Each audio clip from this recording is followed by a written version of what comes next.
everybody? Welcome to another Helm to Tower podcast. I'm Mike Burgess. I have Ari O'Neill with me here as well. Hi. Hello, everybody. We're here. We're not dilly dallying here in the world of Destiny 2. We got blogs on videos to talk about. Good vibes, though. Yes, good vibes, because if you're watching this on YouTube or listen to podcast services, I mean, if you've watched the past couple episodes, you've heard us say this countless times by now, but the Final Shape showcase is literally less than 24 hours away from when you'll be listening or watching this.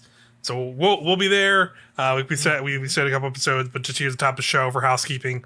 We'll be there live tomorrow, probably like 30 minutes maybe or so before it. Get on live. Twitch.tv/Irrational Passions is the channel. I'll have a link in the YouTube description. If you feel like you want to stop by, say hello, feel free. We will have the archive of our reactions and stuff on the Helm Tower YouTube channel, so you can see the archive if you'd rather watch later. We'll continue to be live after that, though, on Twitch, and we'll be playing some of the new season. So that'll be fun. So yeah, feel free to stop by anytime, and let us know what you thought of the showcase. So that's gonna be an exciting time. Always fun to see a big Destiny showcase, as it were. Especially this one definitely seems like it's gonna be a big deal, for sure. So exciting times are here, everybody.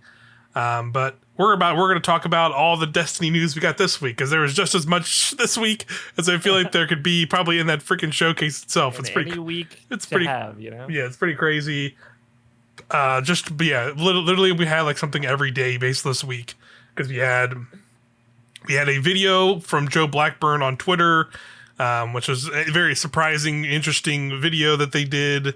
And basically it's kind of a follow-up and kind of his kind of mea culpa. Mea culpa, yeah, basically the Bungie YouTuber apology video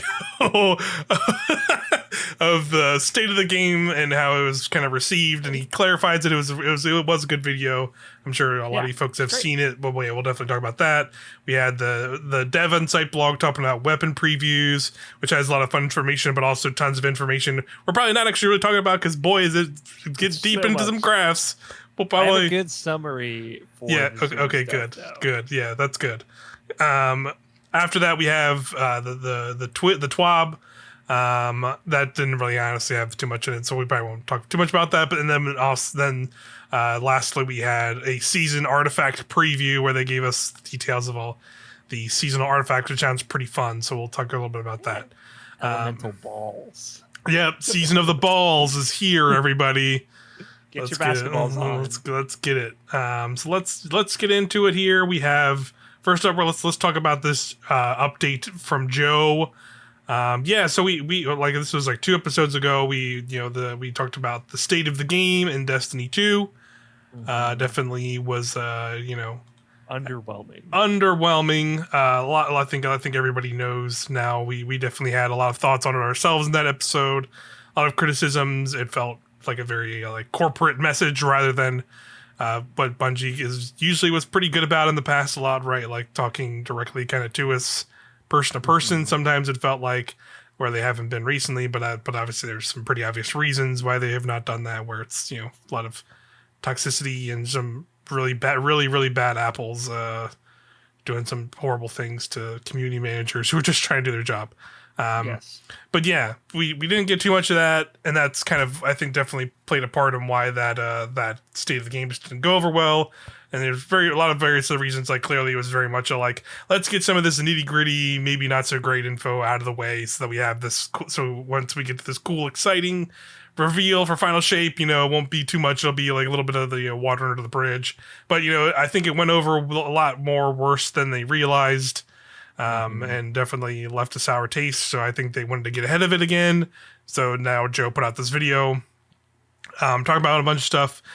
Basically, he kind of started off the video basically being like, hey, high level, like we also talked about in that episode of the State of the Game, was like, hey, the showcase really isn't for the nitty gritty Destiny dorks like us.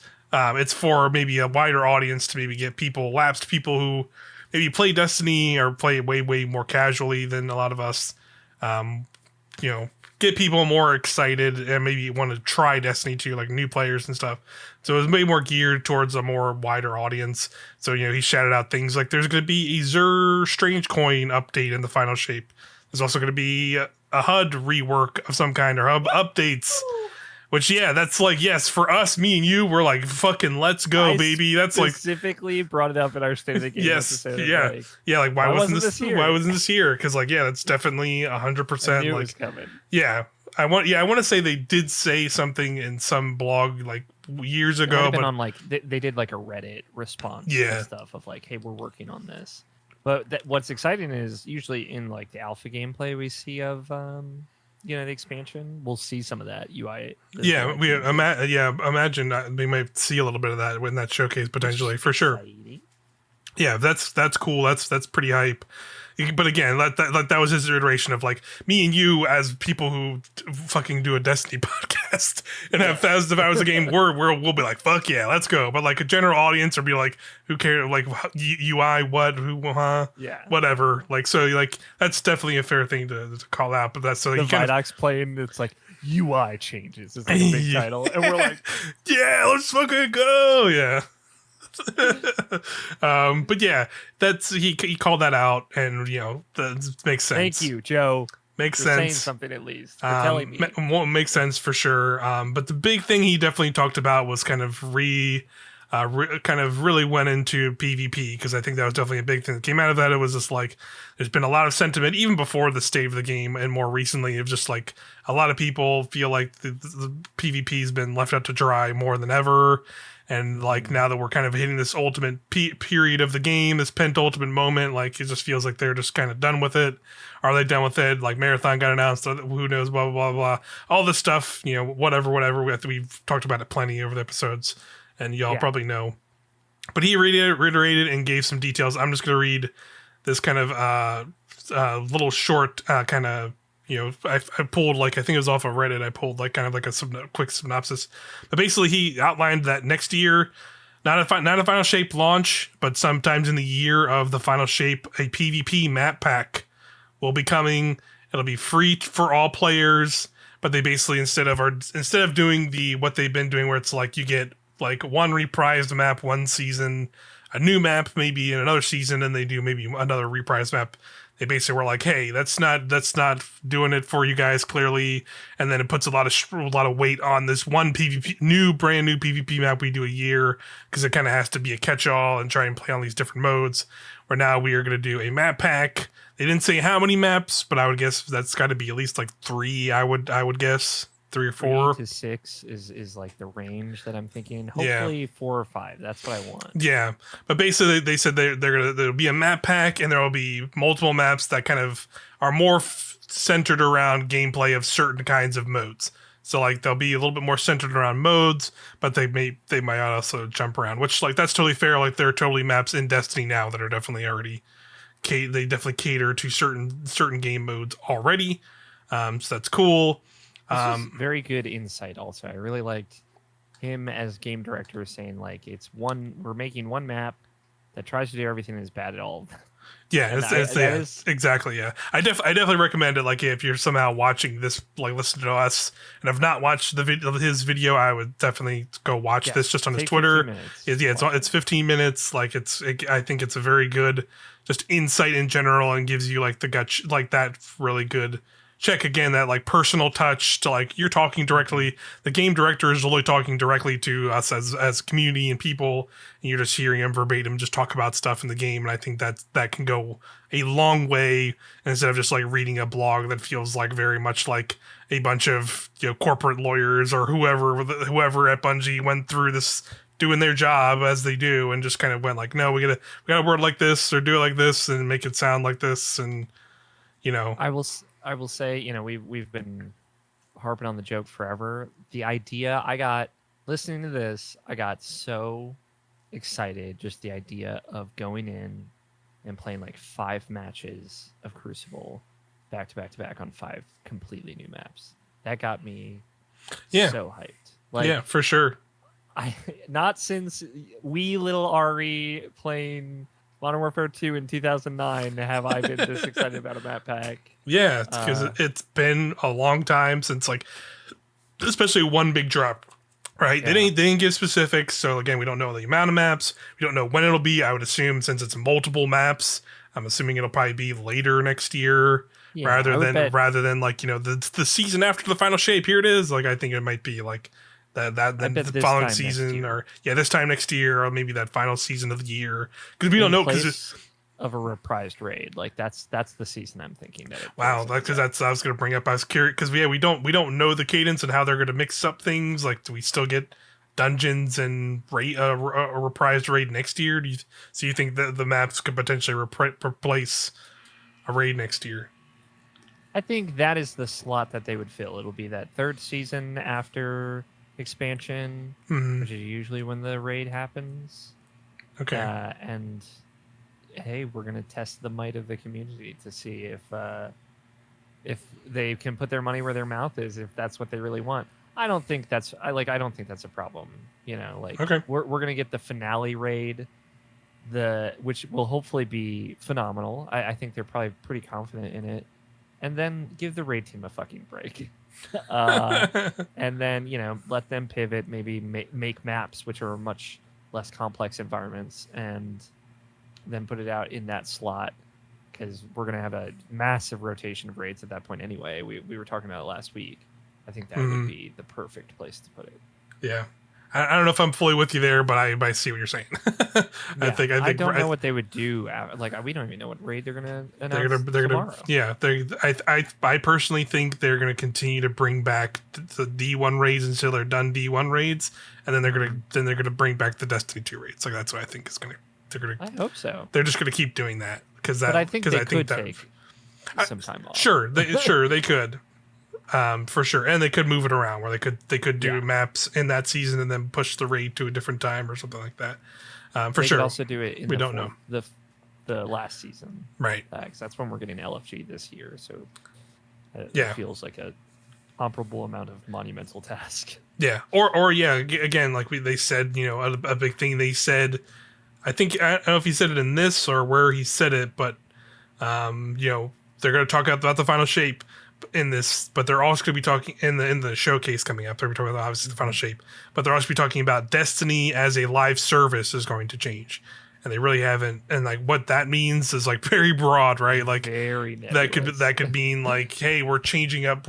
Hey, no more seasons. We're doing big like mini expansions again, or like, hey, maybe we're gonna do 3 seasons instead of 4, and maybe these seasons are slightly longer and bigger than the seasons we have now, or maybe we just who knows what that means, right? Like it could change a lot, for all we know, and we'll know again, watching here. We'll have an idea. I don't think we're gonna know very well, but Sure. I think we'll have Yeah. an idea. We'll have a better idea, right? Exactly. But yeah, you mentioned other things like there's going to be a comp point rebalance, because I know like comp can be weird how it distributes points and certain tiers and brackets and whatnot.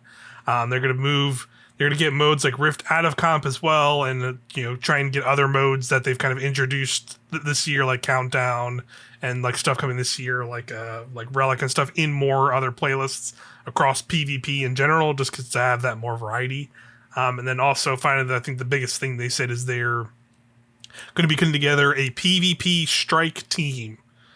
And what that means, he broke it down where like this has been a thing in Destiny's past, where they basically take a group of developers, and they are like autonomous above themselves, and literally the only people they just go directly to Joe, the game director, with what they want to do, and they figure out what they want to do, and they just work on it and to get it out as fast as possible. And this time it's gonna be specifically PvP. It's gonna be led by PvP devs, as he said, and there's a bunch of people on it that like want to work on PvP stuff in the ecosystem of Destiny. So it's like a focused team. The community right away. They can be like, all right, here's what we're doing. Right.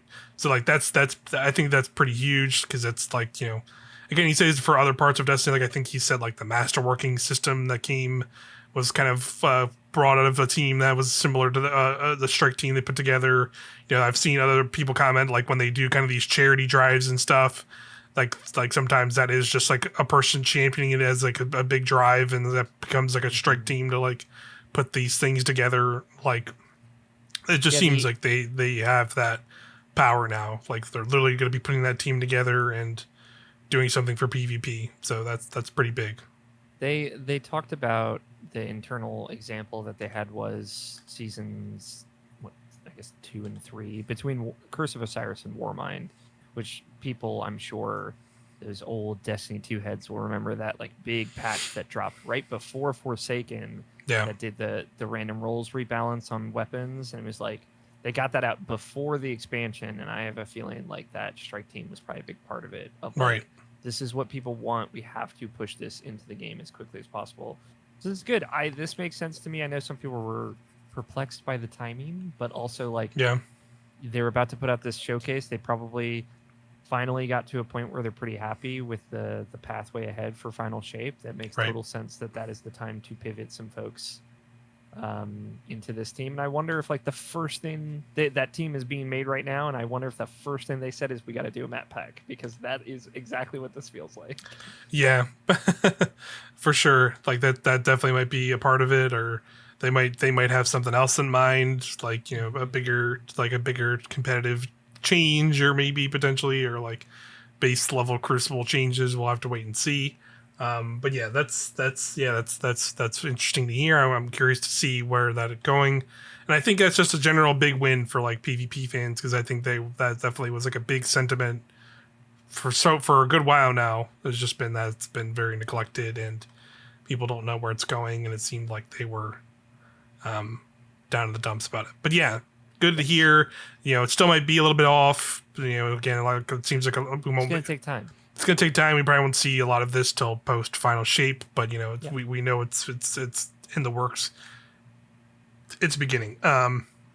Next up, Armor. Yeah, we definitely harped on them pretty hard ourselves, in the talking about the Armor stuff and them not being able to make a free set each month, or a basic, or not each month, but like each expansion basically. They kind of clarified a lot more of that. And basically, it seems like how they did is at a certain point in time. I think they said it was like after the Witch Queen. They basically shifted. I can tell they didn't say what it was. I can tell you exactly what it is, because I just like the feeling. It is after the armor set reception in Duality. I can guarantee. I would put money on it right now that when people saw that like Hake armor set, they were that is like when they were like, all right, maybe we could do better with the dungeon armors and raid stuff, because that's like around the time he referenced. It's fun. It's funny though, because I actually really like the armor, but I see what you I see, but I get where you're going for sure. You know, people were talking about how this was a dungeon armor set. Yeah, and you so could boring. Yeah, and you can play. You Compare that to the cowboy set, which I'm paying money for this, and it's a dumb armor set. Yeah, exactly. Yeah, the cowboy set was the dungeon armor immediately after, and you get the King's Fall set back, which everybody already loved. So yeah, I think that's when that kind of happened. They were like, we got to do better armor for endgame content. But yeah, basically, yeah, he definitely talked about it. He kind of wanted to. He kind of laid out their look at how they perceive armor, and they kind of have that aspirational armor, which is like the end game stuff, like raids and dungeons and trials. And then there's that, of course, Eververse armor, which, you know, he's pretty quick to like just be like, and yeah, we make cool sets for Eververse, and I'm moving on. You know, they're fourth wall breaky. Anyway. Yeah, it's, you know. and then they went. There's kind of, and then there's like the seasonal, like promotional armor, where they say like that's this armor, like you'll see like when a new season, that's like their story armor, yeah. And then, you know, they said the ritual stuff, which like again they said didn't have a lot of reception, but they basically made the decision, to put more effort into that stuff that really pops. And again, you can still kind of draw back to like, this is the stuff sell money, so they want to sell this stuff. So they gotta make the stuff look cool. To be fair, and good. And it's like, sure, I get it. We're showing up every year for 2 dungeons and 2 raids and stuff, and all those armor sets, especially the last 12 months. Yeah, they've been some really good armor. The Ghost of Deep armor from this season was really cool, really good stuff. So they've definitely been knocking it out of the park and making some pretty awesome stuff. But yeah, they basically said they ultimately made this decision back like in the midst of doing Witch Queen and Developer of Lightfall. They kind of made a decision of like, we're basically not gonna do this, but we're gonna bolster that stuff, and you can see it in there. But then they said the main issue was that they didn't communicate that they were going to be focusing on that, and then that would mean that we would probably not see like an original armor set for those ritual playlists every year. So them kind of screwing up with communication and kind of losing that trust. They wanted to do a make good, so now the make good is they're taking what would be the Eververse set for next season. We haven't seen it yet. We don't know what it is, and they're putting it in the ritual playlist as an earnable armor set. So now you're gonna be able to earn that set in the ritual playlist rather than just buying it from the Eververse store for silver. Hey, that's a good on them. Yeah, it's a make good. I'll take it. I'll take an olive branch. Totally. And those armor sets, as mentioned before, are pretty hyped. So are pretty definitely pretty exciting because like they, I don't know, they've definitely been. I think this year they've kind of gone in different directions with them because I know they made like theming sets. Like it would be kind of cool if it was like randomly like, oh yeah, we finally made the stasis set or the strand theme set, and now it's just in the playlist to go get. That'd be sick. That'd be cool. Literally brought this. Yep. Yeah, you literally brought this up. Yeah, for sure. Please. And that like, would be really nice. It'd be really few. Yeah, absolutely. And just in general, just like, the idea of like, there are sets in the Eververse that have been there since Destiny 2's launch. I can't imagine they're selling them that much anymore. Like, literally and just they suck. Yeah, and they're not the best ones, but like just take them out of there and throw them as like things to people can now go get for free in those ritual playlists. Like, what I don't think it would hurt anything just to like take some of those older sets and just throw them in there every so often because like why not? But regardless, that's cool. We'll see what that is, and then of course we're still getting the new ritual set in the in the final shape as well. There will be one there, but beyond that, we potentially will not get a yearly ritual set going forward. So yeah, cool. Definitely make good on them for doing that. And then the last thing he touched on was communications. It basically says we're going to talk to you more, but we have to keep the community members safe because obviously things we've talked about. We've talked about it. Community manager was harassed and literally like basically DDoSed and like had stuff sent to his home and threats sent to his home, and that's why he's no longer employed at Bungie, unfortunately, and that's just miserable. So they obviously shifted and made those kind of more like generalized Destiny 2 teams accounts and things. So like they said they are going to be using those accounts more and still talking to us through them. But that's just how it's going to be. But they're going to try more. And then I think the biggest thing out of this, which, I'm giving Joe a lot of credit. Joe himself says he's going to try and stream Destiny. I don't know if he gave like a time frame in that video or not when he would. Just a couple times this season. Yeah, just a couple times this season. He said like, that's not going to be like a big news info dump reveal. It's just going to be me hanging out in streams, talking to people, taking questions, and boy, man, I hope he has some. Bless you, Joe. Yeah, he has some moderators ready for that for the first couple streams because boy, it's gonna be moderation team on the internet. Yeah, because boy, that's gonna be something else experience for sure. I do want to say though, he said have members of the community play with them. Hit us up, Joe. Yeah, Joe, Helm the Tower. Well, yeah, let's raid. We'll run baby. Some GMs together. There's two of us and one of you. We're exactly. Perfect stripe team. Call us up.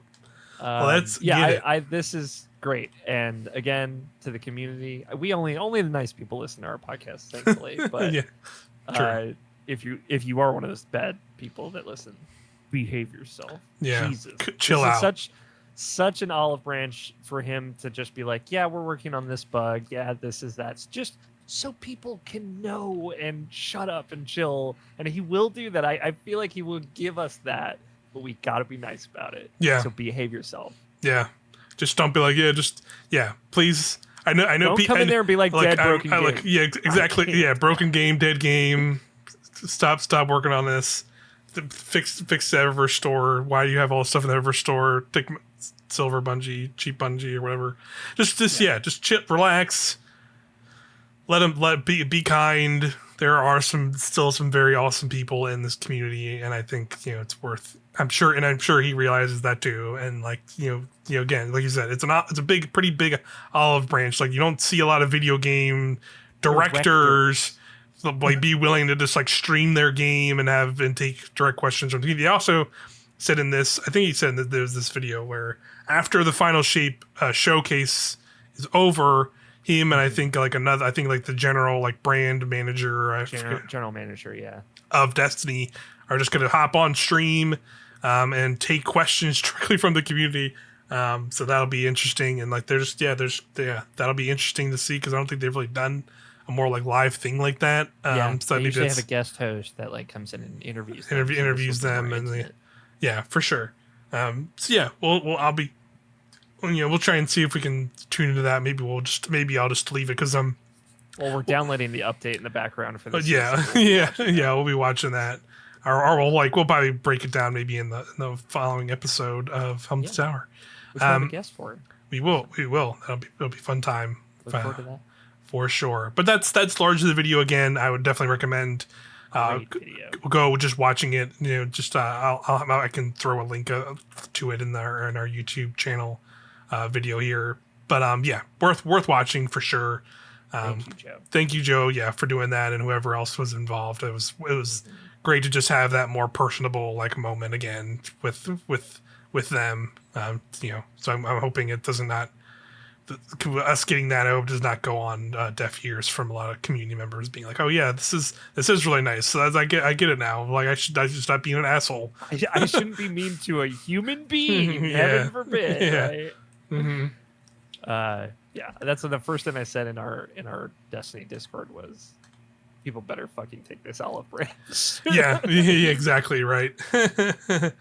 But yeah, let's move on here. Next up we have the Season 22 weapons preview. This is our first of 2 or 3 blogs we have. Yes. This one is pretty dense, but I'm just gonna say it right here. Like again, I'm not gonna get too nitty gritty because they literally like I literally like scrolled down 2 notches and there's just like immediate graphs for PvP and like other weapons and their usage and stuff. Here, I got you, Mike. This is your summary. Yeah, let's hear it for the kids. Keeping it brief. Great content creators. Cool Guy is like the best weaponsmith in Destiny. He makes the best videos about guns. Go watch him if you want more details. But like, think of it this way, right? Zoom, that's when you ADS the magnification level. So if like zoom is 16 on a gun, if you're looking at stats, easiest to read stat on any of the guns, that means when you ADS, it's a 1.6 magnification, stuff like that. That effect had a very strong effect on the maximum range a gun could have. Right. More than it probably should have. So things that increase zoom, like scopes on older guns, rangefinder, the perk, can push things out of range in a bad way. That just it makes it so like those perks kind of control that weapon. So now range is just going to be kind of delegated to the range stat, and zoom will just be its own thing, but zoom will still affect aim assist and the cones to land shots more accuracy.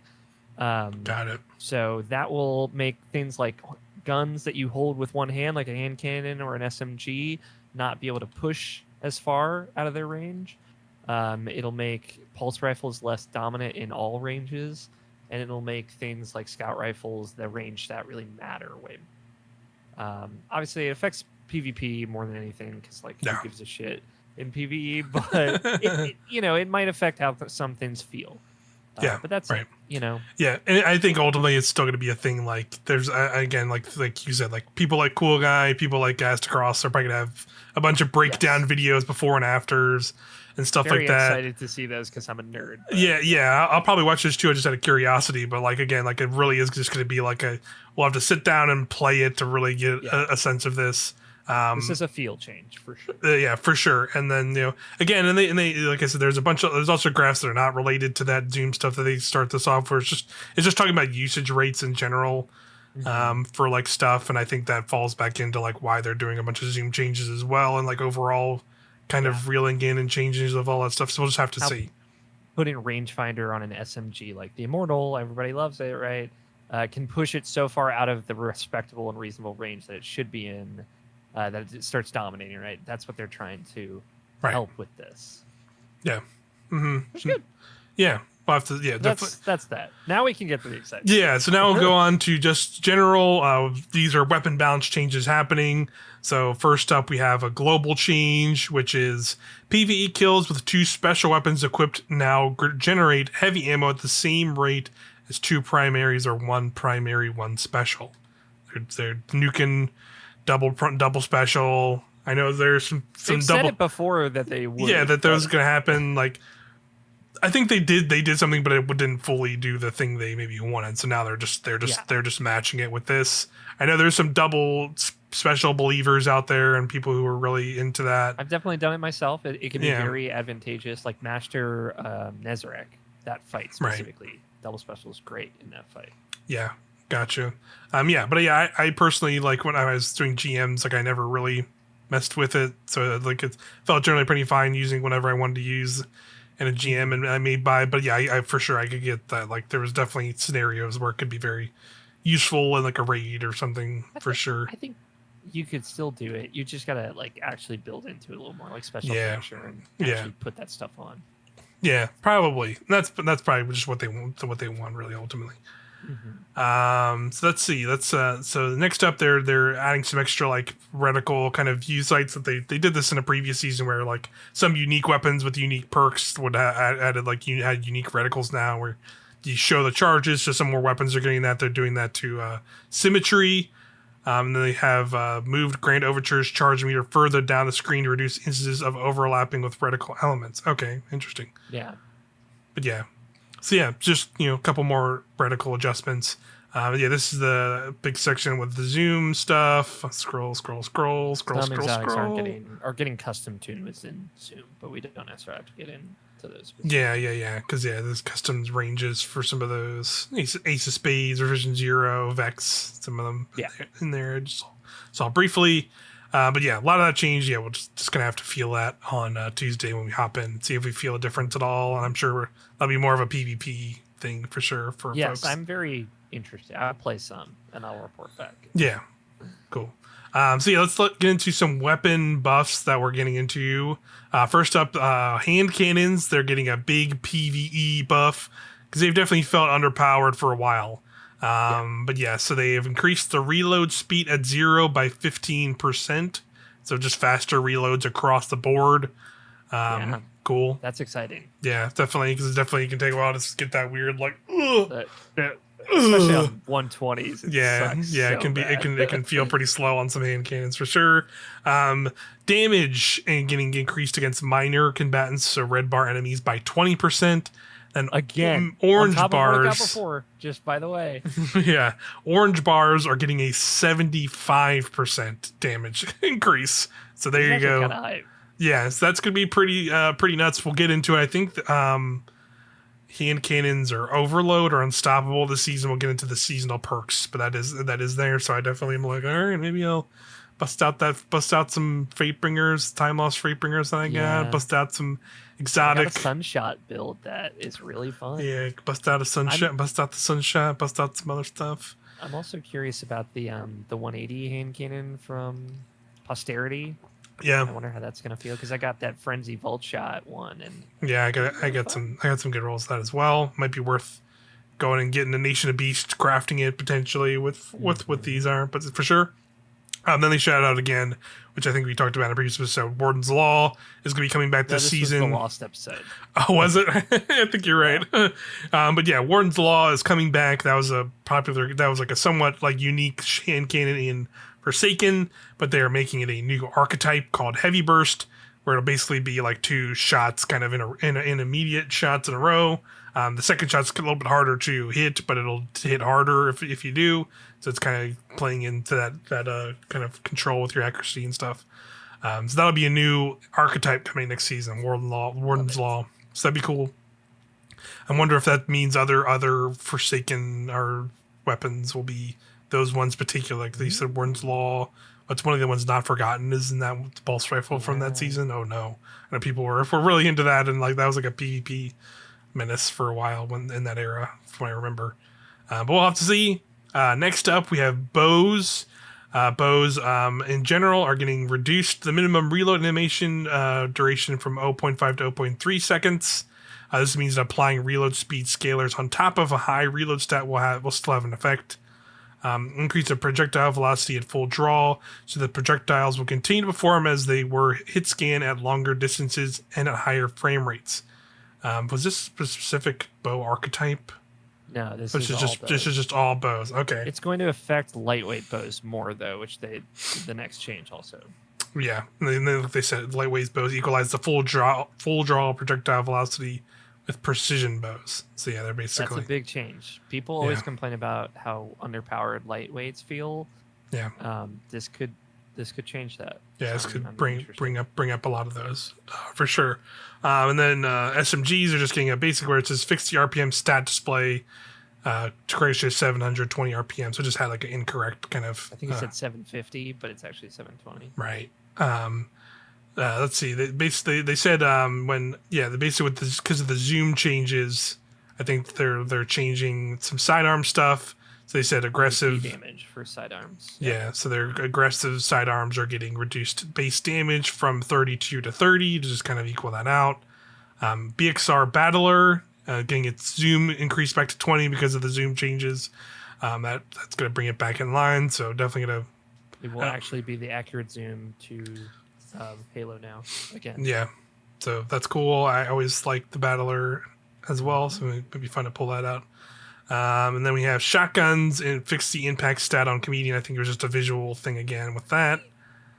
Yeah, remember the Comedian? What a joke! Am I right? Fusion rifles are they're fixing an issue where Adept, Masterworks, and enhanced intrinsic perks were decreasing the damage dealt by fusions when they changed the charge time stat. Interesting. It's a very So if you put Adept thing. charge time on an Adept fusion rifle, Mm-hmm. it would further decrease the impact stat. Now it won't decrease the impact stat, which means an Adept fusion rifle at the high end did just get much more powerful. Yeah. Very cool. Interesting stuff. So we have wave frame heavy grenade launchers. The size and damage of the self-damage AoE is now reduced. It should make it much safer to fire the projectile close to your feet, because I definitely remember that when we were playing. You could probably go watch that Lightfall stream and see like, oh, I got this heavy frame, and I just like, you just kill yourself almost instantaneously with it. It makes me think that there's probably another one in this season. That makes sense. We probably have another one coming. What if the only Neomuna weapon I have crafted? I just want you to know. Yeah, well, now you potentially have some more coming up soon. But still speaking of heavyweight, I just remembered Forsaken weapons coming out. Heavy wave frame edge transit. Oh my god, that would be so hype. Amazing. Edge transition. Edge, just like slightly change the name. Oh god, that's amazing. I would love it. The only gun I ever use if it has transition in the name. Swords. Here's the big sword changes. Some big sword changes. They're basically, I think they talked about a tiny bit in the previous blog, but they want to make sword guarding matter. Yeah. And like a useful thing to a sword because they are competitive against glaives, and glaives obviously have their ridiculous shield that is pretty potent in a lot of stuff. 98% damage reduction. Yep. Yeah. But yeah, now swords getting a bunch of stuff. So here we go. I'll just list off these bullet points here.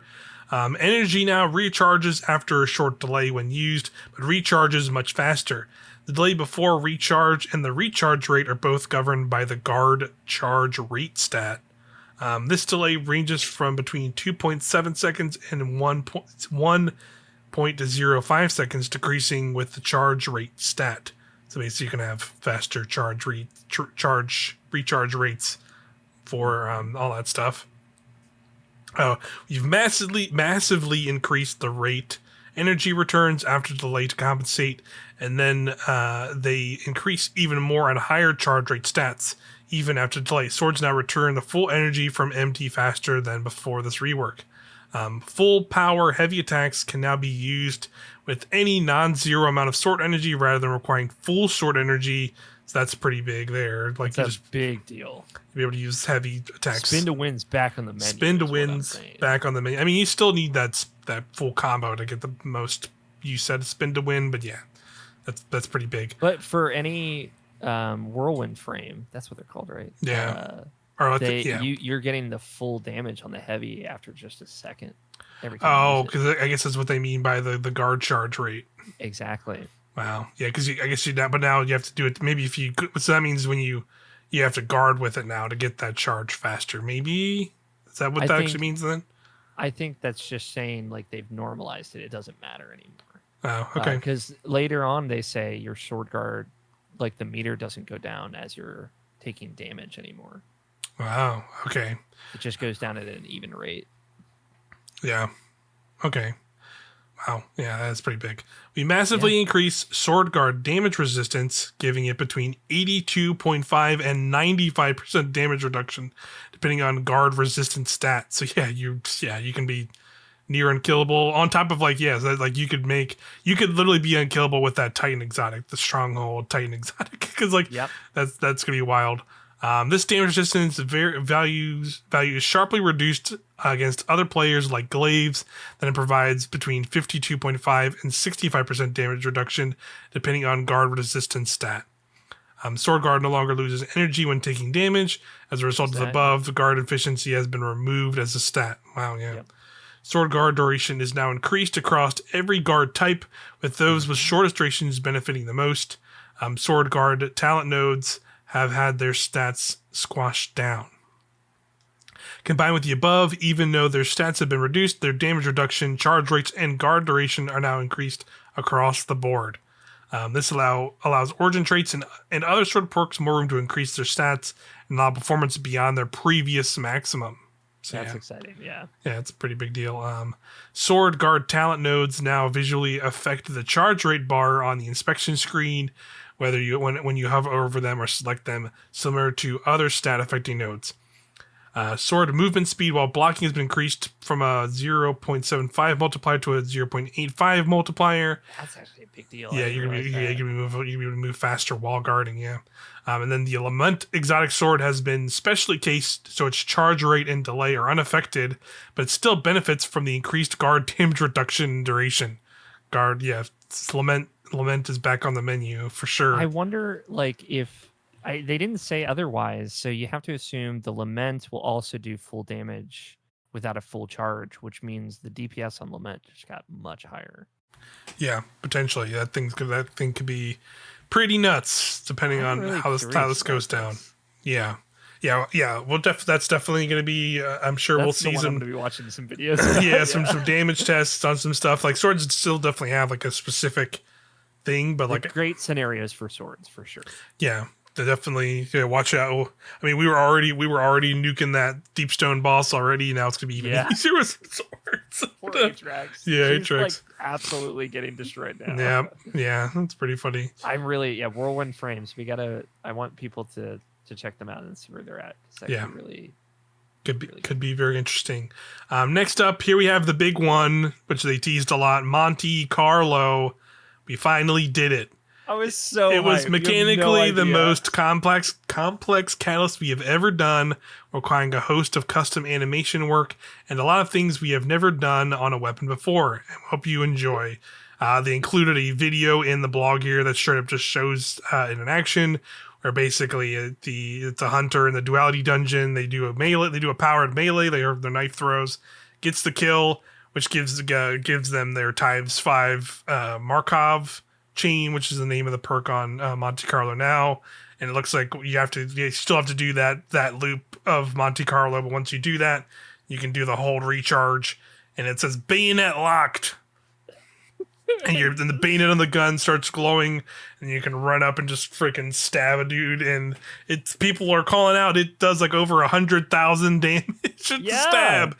So that's not nothing. So it's not nothing. That seems pretty strong. I mean, if you got to do the melee kill and like set up that aspect of it, that makes sense. You got to build up to it. And then I'm very curious of like how that.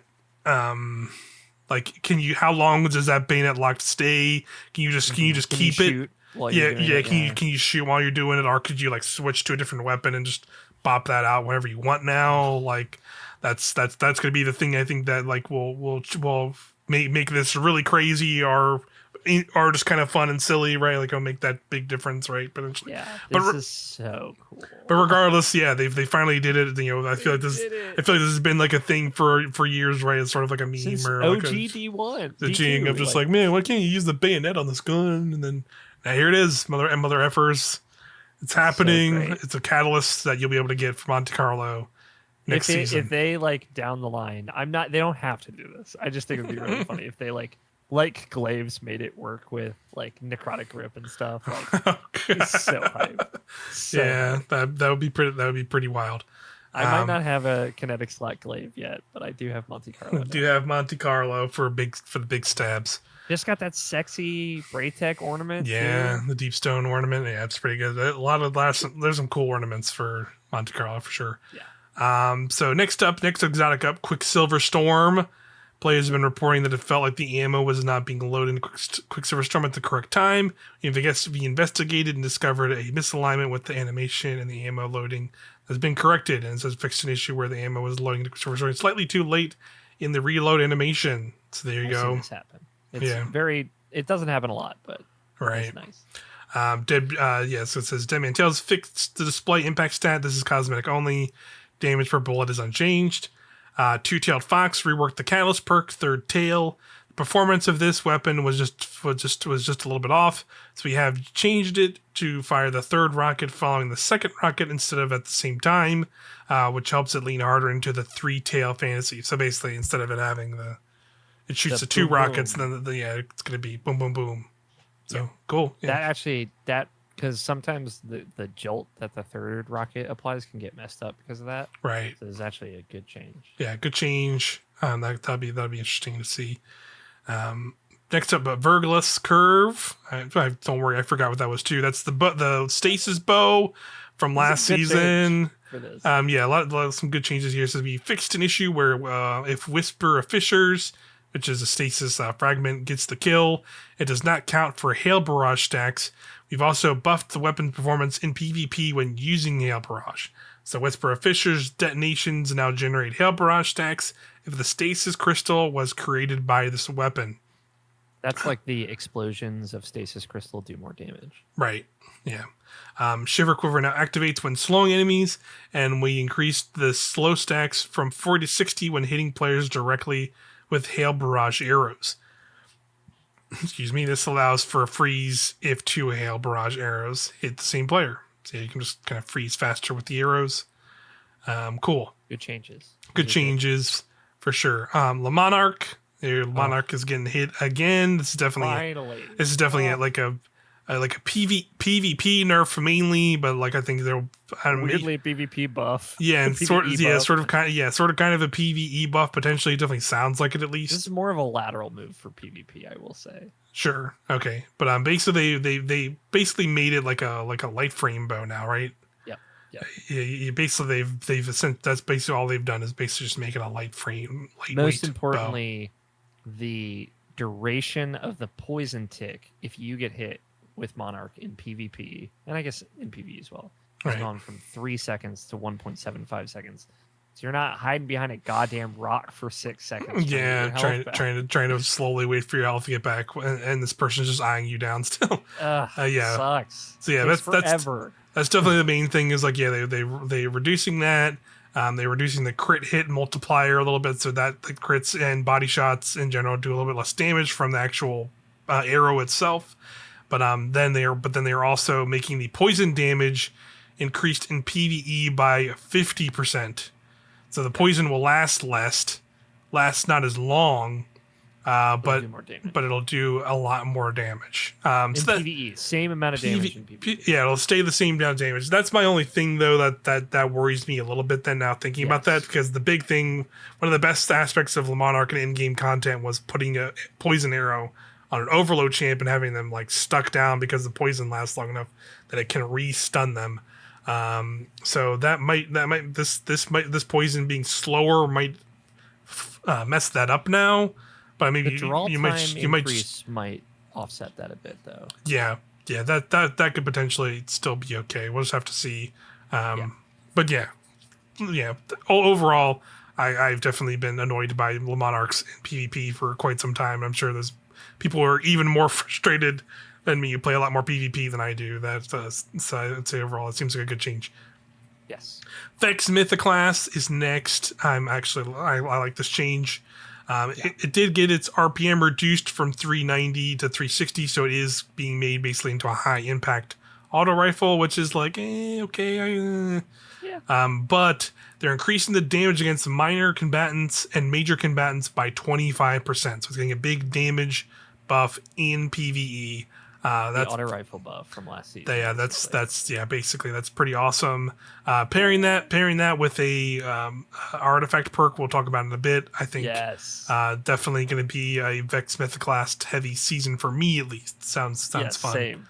Sounds pretty Finally, fun. I have Vex for this season with Yeah, to finally use it. Unstoppable Yeah, Fusion. to use it with. Yeah, that's gonna be good. Next up, we have Tommy's Matchbook. They updated the Scorch value on it, so it was previously 14 plus 7. And with Ember of Ashes Fragment equipped, now it is 15 plus 5. So basically, it's a little bit less overall, but still like not like I think a major thing there. I haven't still really used Tommy Matchbook even with all the No things one's they've done. So whatever. Next up, another big one that people are into. Touch of Malice is getting a bunch of changes. Basically, it's not going to be able to kill you outright anymore. That's like the biggest thing. That's is like the thing. it can bring you down to it like literally the tiniest sliver of HP. But now it will no longer kill you. But overall, it's increased the final round it has is the damage is getting increased by 20%. It's a pretty big buff. And again, that is the shot that like will bring you down to a sliver of HP, but it'll now do way more damage. Again, they reduced. It'll do less damage to you per shot now. Yeah, that's That's the next part is decrease self damage from the final round from 10 to 7. Again, final round damage can no longer kill the user, and increase the health awarded by the Touch of Mouse perk from 30 to 75, so you're getting more health. It's interesting. Yeah. That's it, like unrelenting. If you get multi kills with Touch of Malice, you'll start regenerating health. Right. Yeah.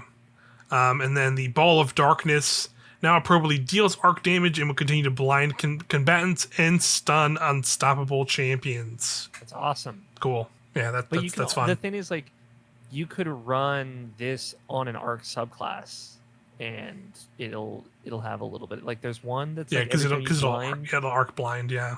It'll make if you're an arc warlock and you blind enemies and then kill them, they'll drop ionic traces. There's a lot of fun stuff that's going to come out of this. Yeah, definitely cool. And then great change. Yeah, good stuff. That'd be fun to try next season for sure. Let's see. Then they have Malfeasance. This has fixed an issue where the Vorpal Weapon Catalyst was displaying the status buff. So there you go. Cloud Strike is getting nerfed a little bit. Probably necessary. It's reduced the lethal kill distance of the Lightning Strike against players. And then Wicked Implement is our last one here, which is obviously the new scout rifle from this season.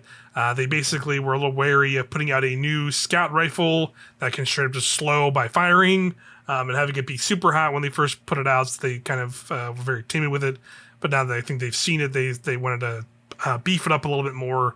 So now it says the timing window for creeping attrition has been increased from 3.5 seconds to 4.5 seconds. You can now also activate the Tithing Harvest by destroying stasis crystals, and the Wicked Implement Exotic Catalyst now includes the Headstone perk. That makes me much more interested in going and getting that Catalyst. Oh, this is awesome. Yeah. So that's going to be, it plays in itself by making the Headstone and generating crystals for yourself and freezing stuff. Yeah, this could be pretty cool next season with that updated. Try this. Yeah, definitely we'll have to. Just still have to do a times 7 run of that stupid thing. Well, keep in mind, you can do any run. Times 7 just has a guaranteed chance to drop. Okay. And then it's a lower chance at everything. At everything else? Okay, well, maybe I'll just... So you could just do a regular run and potentially potentially get it. Maybe I'll just try and see if I just randomly get it. But anyway, those are all like the big exotic. Those are a lot of the weapon changes outright to the weapons themselves. Next up, we have the perks on weapons. A bunch of perks are getting updated here. So first off, we have bipod. The bipod damage penalty is being reduced from 40% to 25%. So that's cool. That could be something maybe, but I don't know. I still feel like perks like reconstruction and well, we're about to get to envious assassin, like those give you the same benefit that bipod does in some ways, right, by giving you multiple rockets or clown cartridge as pretty easily. Like, yeah, I'm not sure if this will do much to move the needle on that, but we never know. People could do some damage testing and it turns out it could be crazy, and then we'll have to wait and see. We for that will one. find out soon, I'm sure. yeah, for sure. Next up is Envious Assassin. There's no longer time limit after kills within which you must activate the perk or get another kill. That's good. The perk will now activate even if the magazine is overflowed. It will stop activating once you hit maximum magazine size of a 2.5 or greater. An enhanced Envious Assassin now provides fractionally more ammo per kill instead of a longer window of a time after a kill. Excellent. That's pretty awesome. All good changes. So that's really that'll make that much more interesting and viable perk for sure. So Under Over now provides bonus body shot damage against players with woven mail, increased the bonus damage against combatant shields, and deals significantly increased damage to enemies who are enhanced by Dark Cabal overshields, in addition to enemies shielded by Lucent Moss. So like that's like cool, but like very specific, right? So it's like hard to be like, I need to run an under over weapon just for this very specific, like I'm gonna you have like one like Light Blade is a GM, maybe use this, but maybe probably not really. But sure, it's weird. Yeah, I appreciate the nicheness of it because somebody out there might like it. It's just weird. yeah, for sure. So there's that. Under Pressure is next. Reduce the maximum accuracy zone cone scaler from 0.5 to 0.75. I heard this is mainly more of like a fusion rifle thing. Yeah. Like it's like even says in here it's especially potent on fusion rifles. So it feels like this is more targeted. In PvP kind of benefit, like snipers as well. There's other things that benefit too. Yeah, but fusion rifles especially though, for sure. And I think that's at least what this was targeted at a little bit from what people I've seen listening. So some other people 100%. Talk about this. But yeah, so that's that. Shoot to Loot is up next. No longer triggers the reload when shooting a special break, but could not be picked up while also having an overflowed weapon equipped. And explosive damage now interacts with Orb of Power. So that's pretty cool. So that means like explosive payload and kinetic tremors. They're kind of more splash damage from that explosion. Explosive shot will also get the ammo. So cool. Or orbs now too. Right, orbs. Yeah, exactly. Next up, we have Valiant Charge. This perk now deactivates as intended after a single swing. So there you go, Valiant Charge. Only sword perk change. Yeah, I've barely used that literally ever. Yep. Ambush, which is an origin trait on the Season of the Seraph weapons, no longer deactivates from healing, fall damage, or being shot by allies. So that's good. Stay much longer. That's really funny. The last bit. Yeah, being shot by allies is pretty funny. And then Explosive Light is fixed a bug where the enhanced version of the perk was granting 2 stacks on the initial orb pickup. That's interesting. Yeah. And then pour one out for the homie on this last one. I don't think it's actually not that big of a deal, but it will make a difference. But Chill Clip is getting a little bit of a nerf because they reduced the slow stacks from the shots from 60 to 40, and Wolfpack rounds no longer trigger this perk either. Yeah. So rest in peace. Definitely losing some damage on that. And again, it'll take an extra shot to, I think, like freeze an enemy. So that'll be a little bit tougher to take down an Unstop champ for that. Barriers and a loop with deliverance. Yeah, exactly. So that's definitely what it was targeting, because it could kind of be the catch-all easy tool for a lot of champion stuff.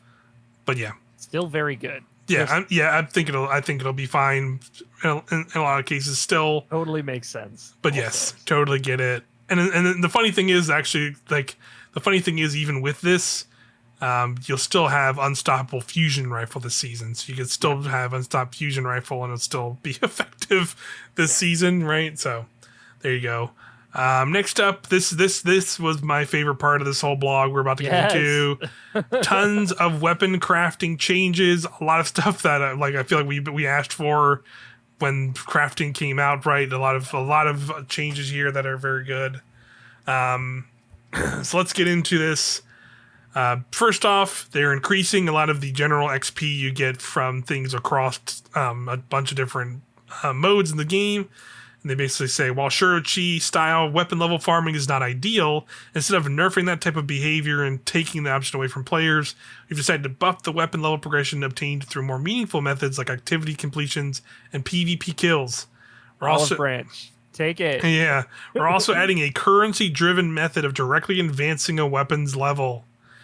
Since the opportunities to Ugh. get kills in PvP is far lower than what is possible in PvE, we'll be increasing the amount of progression earned by defeating guardians in PvP activities, beginning with Season 22.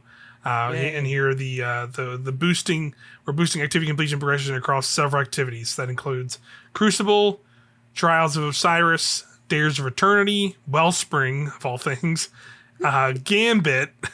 Gambit got mentioned. Let's go.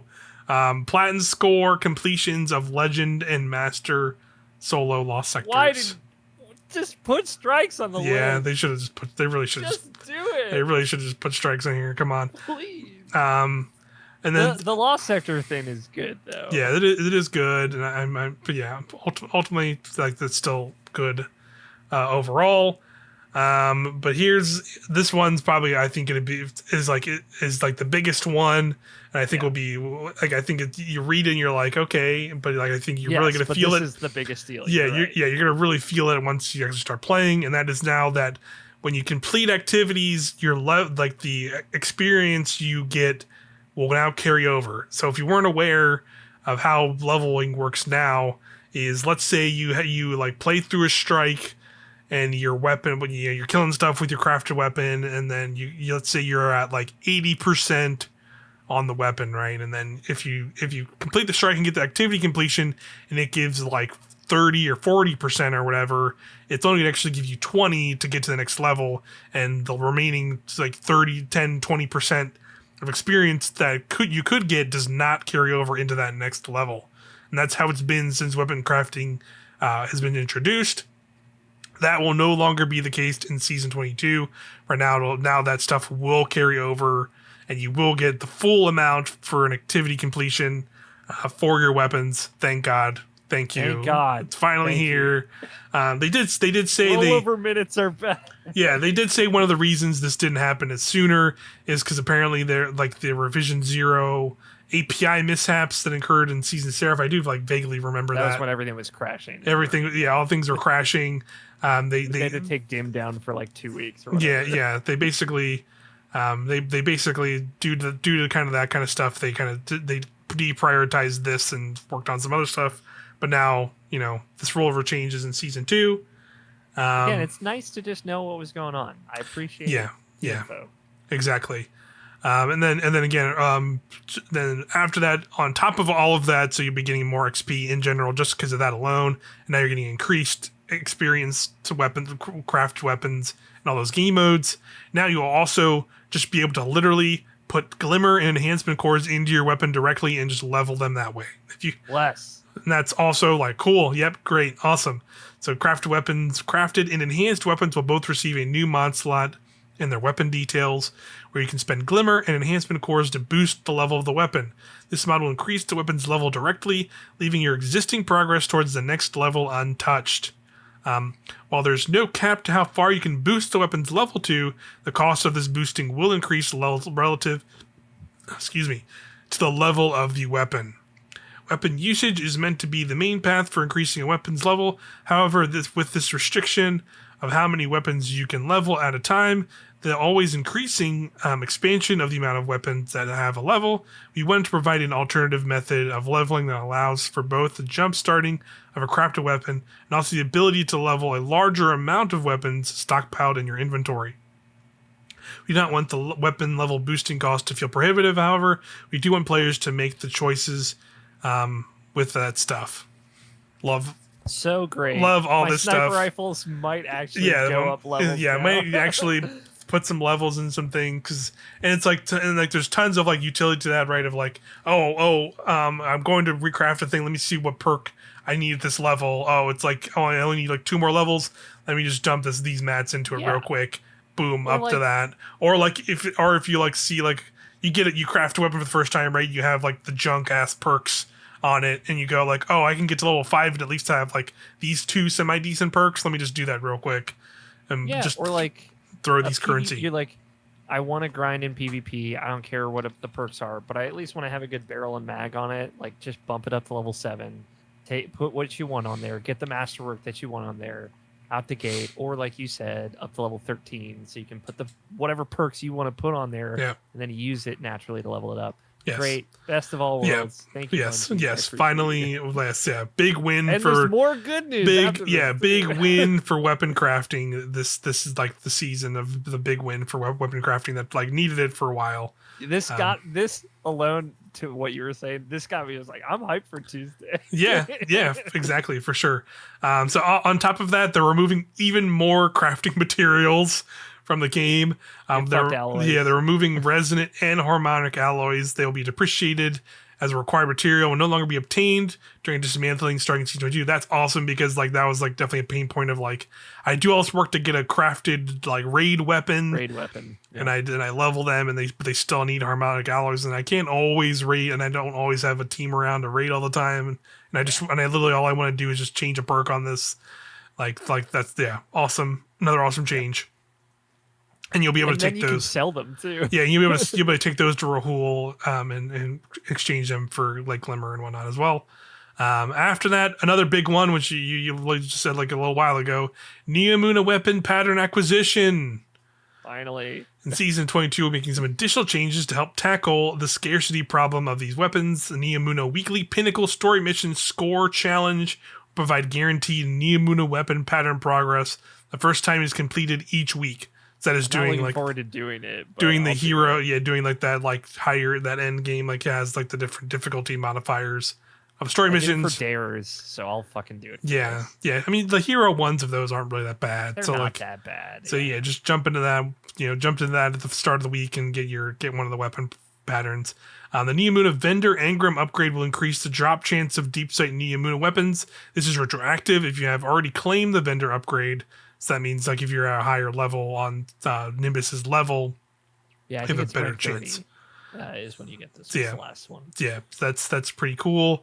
The Throne World vendor will also be getting this change as well for the weapons there as well. So if you've been having a tough time getting those, also potentially, that's pretty cool. And then the last thing they mentioned here is Season 22 will also include a bug fix in the underlying deep sight drop system that manifested from the major overhaul we did in Lightfall. This bug could decrease the deep sight drop rate as you neared the completion of a pattern set. Although this deep sight bug on its own would normally have a low impact on deep sight behavior, the problem was exacerbated when coupled with a lack of deterministic deep sight sources for Neomuna weapons. So that's interesting. Yeah, I didn't know that was I'm feeling this thing in Last Wish for sure. So it'll be potentially even easier to get some deep sights starting next season across the board in the game with and on top of all the updates to that. So cool. Definitely a long term pain point, right? Of getting those Neomuna craft weapons for sure. Like I literally used some of those things I got in the season pass to finish off some of the ones I did, and I only was fortunate enough to get most of them done because again, if you played through it multiple times and multiple characters, they gave you guaranteed ones throughout the campaign. No. So like I did that too, and I still haven't got. Yeah, and I still and I also did it because I know they nerfed the way you could get them through the heroic patrols, and I did get some through that. Half of my time this week because I was just grinding Cali for a while, but half of Mm, the other half was like just trying to get some drops from Neomuna so I could use the goddamn harmonic resonance because I don't have any spoils, so I can't use those for the Last Wish guns. right. So I've just been like just doing patrols and public events over and over on Neomuna. I got like 2 drops of the heavy GL, and then I was able to. Yeah, it sucked, but Yeah. thank God they're doing something about it. Yeah. I'm very grateful. So Yeah. Good for sure. And then again, then they go on to say one last thing about crafting, and it says, while we believe crafting is more in line with our original vision since the launch of Witch Queen, we're still making necessary changes to the system and are in the middle of developing a large crafting-related feature targeted for the final shape year. We'll have more details about these upcoming changes after they've spent a bit more time in the oven. I think this might be potentially that thing where didn't they say a while ago where enhancement stuff. they wanted to make it so like weapons could be basically converted into crafted weapons or whatever. Yeah, I think that's maybe what they're talking about here. But yeah, across the board though, I think these are like some of the best changes they've made for the awesome. crafting system across the board. Great stuff. Really stoked. That like in and of itself will get me to definitely just craft a lot more stuff because I want to. Totally. I still like it in general. That's always the thing I definitely think that was one of the most things I was excited for Witch Queen. I remember talking about that a lot when it first came Yeah. out. It definitely came out underbaked, but they've come a long way with it, and I think this is like the best changes they could have made to it, as they are It's now. crazy to think So how it's far great. it's come since Witch Queen came Yeah, out. thinking about how it had like how many currents it had like at least like 6 currencies at once. At least 6, yeah. Now it just has a single one, which is the yeah, the which is alloys. the exotic one. Yeah. And soon we'll be able to carry 30 of those, right? So it's really yeah, like you just won't have to worry about it as much. yeah, So nice. great stuff. But that's the weapon blog preview. We went through again. We skipped a big portion of it, but again, a lot Good of it. stuff in there. It was a lot of it was just like graphs and things about usage rates, and then zoom numbers and scalars. Again, we can't really. We can sit here and tell you numbers all day long, but it doesn't make sense to me. Like I don't know if it'll make sense to you. Listen to these numbers, right? So. But hey, now you'll be in that strike playlist. A, getting a sexy new armor set, hopefully, which is awesome. B, leveling up your guns faster.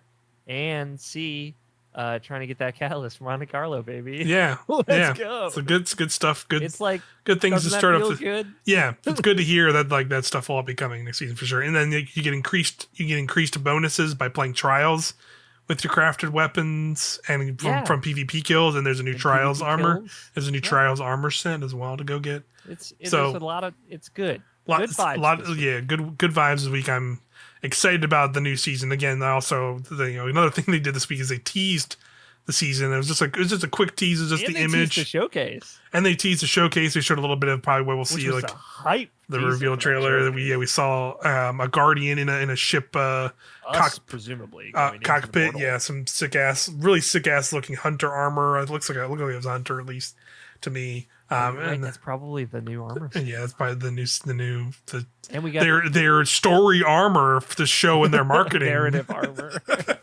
And we, like you said, we got to see the armor set for the season. Yeah. And Imaru and Ikora giving each other. Yeah, they're just staring each other down. That gif of those like two guys just like right in front of them, just like pissed off at each other. And it's like a hive set. I love that gif. Awesome. Yeah, very Savathun-y looking armor, pretty cool stuff. Yeah, stoked to see what the new season's going to be about. We're close again, only 24 hours away, baby. So next up, again, the TWAB happened. They just kind of recapped a lot of the things they put out at this point. So I don't think there was too much in there. I think the only one thing I'll briefly say is they did say there's going to be a new kiosk in the tower that is going to be like hey, go here to get your like Twitch drops or your Bungie reward stuff instead of going to Rahul or some random NPC that they had before. Or the Amanda Holiday Memorial or whatever. Now you can just go to this tower. There'll just be a tower like kiosk Like next by to itself. Rahul, I think. Yeah, it's like by Banshee or Rahul and stuff. So yeah, there's that. That's one thing. That was like basically it in terms of like newer info. A lot of it was just recapping and being like, get ready for this. There was like a Hawaii relief because I think there was like fires I forget exactly. I'm sorry for blanking exactly what it was, but Bungie put together like a Hawaii relief where you could donate $25 and get a cool looking emblem and like a t-shirt and stuff. They always do a lot of good Bungie charity events and drives and stuff. So go check out the TWAB if you want to donate to that or anything like that. Yeah, good Bungie cause. Foundation for Bungie, Maui. yeah, Bungie Foundation, good cause as always. They're always good about that stuff when some some disasters happen in various parts of the world. So Every other good on week, them. just normal Yeah, stuff. yeah, yeah. Yeesh. But last up, we have another one more article to go through. This one isn't super as long, but it is cool as well. We got the artifacts for the season 22 artifact perks. They literally just give us like a big, basically like they literally just broke them down here. So I'm just gonna read them off from the top rows to the bottom rows here. So here we go. We got anti-barrier auto rifle is back. So don't worry, yes. you can keep your Quicksilver Storm on. I will. And slay out with it with some anti-barrier. We got Arc Strand Siphon combo, so it makes the Arc and Strand Siphon mods into one. So I guess Arc and Strand might be Surges still this season. I guess we'll see. We have I'm gonna try and read this, but I'll probably butcher it. It says Thanatotic Tangles. Strand weapons, final blows have a chance to generate a tangle. So there you go. You just have like if you just get tangles from just killing things with strand weapons. Tangles. So yeah, hella tangles everywhere. Cool stuff. Next, we got Overload Machine Gun. That's gonna be fun. That's gonna be a big one for the season. Hell yeah, for sure. Definitely bust out your commemorations for the season, baby. We have Monochromatic Maestro making a return, this is the dealing elemental ability damage increases matching weapon damage, and elemental damage increases matching ability damage. Bonus granted is 10% for 5 seconds. So basically, just plays into use your abilities. It increases the damage of if you're using a void grenade or a void melee or whatever. It'll increase your weapon, the damage of the void weapons you have, and if you use your void weapons, it'll increase the damage of the abilities you have. So very fun mid-game artifact. Try this with Starfire Protocol. Highly recommend it. Yeah. Next up, we have piercing bowstring anti-barrier bows.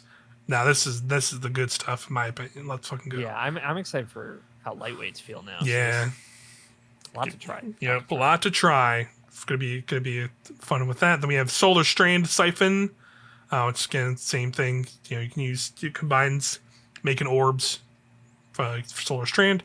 We have the Origin perk specialization 2 weapons with the Head Rush, Nanotech Tracer Rockets, Unstayed Hunger, and Redacted Origin traits are always overcharged when the modifier is active. So I'm guessing Head Rush? I think Head Rush will be the new. It's gotta be, right? I think that's a new one. Yeah, the Redacted must be the raid. Yeah. And Head Rush must be the season. You're Yeah. Right. That makes sense, right? That's what I'm thinking too. It sounds kind of like brain freeze, so I wonder if it's like stasis. I don't know. That's a big leap. So, Big leap. Yeah. Just ignore me. Yeah, it's definitely something. Yeah, we can call out as we get in here, but we're jumping ahead a little bit. But yeah, a lot of maybe a certain subclass, as you just mentioned, missing again from this season. So right, poor Stacy. Yeah, poor Stasis. Don't worry, you still matter. I believe in you. But you got no perks this season. Strand nerf might help Stasis. But yeah. It sucks that there's just nothing in here. So this is the first. Here's the first one, which again the big thing they're touting for this seasonal artifact are they're going to be what's called elemental orbs. And basically how they'll work is they basically are like tangles, but for the main light subclasses, so void, solar, and arc. And basically getting kills with that subclass for certain things will generate these orbs, and they basically act like tangles where you can run up and pick them up and chuck them or shoot them. And they will make the one of the verbs for those elements happen. So arc it is jolt, solar it is scorch, and then void is I think destabilizing or volatile. Yeah, volatile. Yeah. Yep. I can't believe they did not put blind on the arc ones. They put jolt on it. That's so wild. Yeah, jolting sounds pretty fun though, because you just huck a ball at a dumb overload awesome. champion's face, right? It's just That's like fun. blind would have been the much like safer, more Yeah, restrained option. sure. Yeah, that's a good point. But yeah, jolt. That sounds fun. Just throwing an orb at Hell some yeah. dude's face into a crowd. And I can't arc wait to see what jolts. these things look like. Yeah, it's gonna be fun. So next we have this will be one of the first mods that are perks that play into that. So this is Elemental Fury. While stunned, champions take champions take bonus damage from your abilities and elemental orb damage. So that means you can stun and then like huck a elemental orb at some dumb champion and Gotta it'll do more assume damage. strand tangles are included in that. I hope so. I think so. Does it mention? Let me go. I'll go back. It doesn't and see what it specifically says. say, I don't think, but Yeah, not for this one, but I think I know it says it here.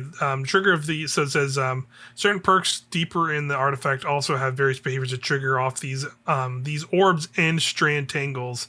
Included one of the rewards, seals of herb. Borrow the ones you make. Yeah, yeah, definitely a lot of people yelling, "Don't take my orbs!" This season. I'm just saying, if Even I more got of the that. Wanderer on, it is more useful if I'm throwing. Yeah, tangles. you're right. But then I'm the Titan, and my Titan has If the you're Titan, Titan, and it's I can fine. grab it, and I can make woven mail. Come on. I'm just saying, if you're a hunter, my out Titan, there you taking my take this orbs. tangle, and I'll take this tangle. Okay, back. Exactly.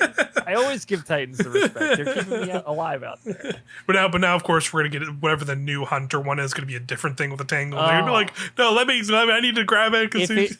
If the new aspect for Warlock gives us some fucking way to get woven mail, I won't care. But if it doesn't, then I'm going to be fighting y'all for tangles.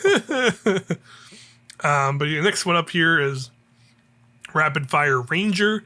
Rapid precision hits made from long range weaken the target. So that'll be Wicked implement, y'all. I'm telling you. Wicked implement. That'll be pretty nasty on that. Spicy. And just in general, like I see that being a big DPS thing, right? Or just like, all right, you one person just have like a scout or whatever, and just touch a malice, right? Yeah, just plink this dude and put the weaken on him, and then everyone's just dumping into him. Pretty nuts. That also pair with this next thing as well, meaning speaking of unstoppable scout rifle, so just stunning unstoppables with that scout rifle, and then they'll on top of that weaken them. Yeah, pretty cool. Pretty cool stuff. Love to see that. Then we have Void Strand Siphon as the next one. Then we have Elemental Orbs Void. So this is the first one here. This is while using a Void subclass. Void weapon final blows have a chance to spawn a Void Elemental Orb. Void orbs can be thrown to create a void explosion that makes enemies it damages volatile. There you go. It's the first one up there. So we have communal pickups. When an ally destroys or picks up your tangle or elemental orb, the tangle cooldown is reduced by 5 seconds. You gain bonus damage with weapon matching your subclass for 10 seconds. So now you definitely want to steal everybody else's orbs because you know that's happening. So fun. This is so fun. Yeah, that's this is pretty gonna funny. be chaos. Yeah. It reduces your tangle cooldown by 5 seconds. And they already reduced it too, because it's like you reduce it. Because I think from 15 to 13 seconds. Yeah, I think it's like 13 or 12. So yeah, you could lose even more 5 seconds out. So it would be down to like any 7 6% activity or 8 seconds. Be madness. Yeah, this. balls everywhere. Season of the balls. We're here. Season of the balls. Elemental Embrace is the last one in this line here. It says subclass elemental buffs grant you bonus recovery and damage resistance against targets combat attacks of the matching elemental type. Okay, that sounds interesting, but it's always hard to tell like which ones are which. Tough. Yeah. With incoming damage. Because you have the threats as well, and like the threats are like how's that going to overload with that or whatever. I like it in concept. It's just I don't see this. Yeah, I don't see this winning out on some of the other ones we're gonna get to. But I wonder, like, if, like, for example, you're on Strand or whatever. What if I hit you with a solar healing grenade and you get restoration? Do you then have higher solar resist? Because that is kind of neat. There's something kind of neat there. Yeah. Or if you throw, well, there's no incoming Strand damage. I was gonna say if you gave me woven mail, right? Then I have could you have less strand stuff? Yeah, interesting. But next up, we'll go to the next line here. Overload hand cannon is next. So there's your overload hand cannons. There's that. Then we have the first origin perk specialization, which then it's the same ones where it's greatly improves the benefits of head rush, nanotech tracer rockets, unzade hungers, and the redacted origin traits. Then we have Elemental Orbs Arc. So again, you'll be able to use arc weapons to create arc orbs, and they will jolt targets on the explosion. Awesome. Yeah, that's gonna be super fun. Yes. Then there's refreshing pickups. Picking up a tangle or elemental orb grants enemies to your grants energy to your least powered ability. Sure, that's cool. Then we have elemental munitions. I think this is going to be a big one. Combatant final blows with tangles or elemental orbs have a chance to drop heavy or special ammo. So again, literally right there with the arc orb. Just throw the arc orb into a crowd, jolt and kill a big crowd of enemies, and you'll more likely get ammo, right? That seems like what you can do there. Awesome. Pretty cool. Unstoppable Fusion is in the last row here. That's going to be a big one for the season. Going to be fun. Splicer's back, baby. Or not? No, it was season of Lost. Yeah, but that was so fun. Yeah, the best. Unstoppable Fusion was pretty fun. I liked it too. I'm going to bring out Cartesian for nostalgia's sake, for sure. Yeah, Riptide out here ripping them apart. That's right. Then we have after we have Diviner's Discount. All scavenger mods are discounted. That's pretty. I think that's going to be pretty big. I like that. Yeah, I'm bummed about there's none of the elemental discounts. So like, yeah, that's true. Siphon mods and stuff, that bums me out. Yeah, those are always really useful for sure. Next up, we have Elemental Orbs Solar, which again is you use solar weapons, create solar orbs. That makes you throw them, you get scorch damage on them, so that can be pretty fun as well. Potentially, like applying scorch with that, and then hitting enemies with some more scorch, so maybe you can get an ignition off that. Shot and stuff. Yeah, that could be really fun. Yeah, for sure. Could be interesting. We have Semi-Auto Striker. If you have fewer than 2 stacks of armor charge, rapid precision shots with bows, snipers, and scout rifles generate an armor charge. Again, this could go with that weaken one and make you can get a bunch of armor charge, weaken a target, then switch to a DPS weapon, and then have potentially a lot of big damage from that with the weapons at least. So this is pretty cool. Exciting too, because a lot of PvPers lament the loss of the getting rapid kills with certain types of weapon give you a harder light. So this is the first time we've started seeing that filter a little bit back in the game. So I'd be excited to see more permanent perks with these back. Yeah, good sign. That's all. Yeah, that is a good sign for sure. So then the last one we have, Frenzied Stacks. Your armor charge grants bonus damage to your thrown tangles or elemental orbs.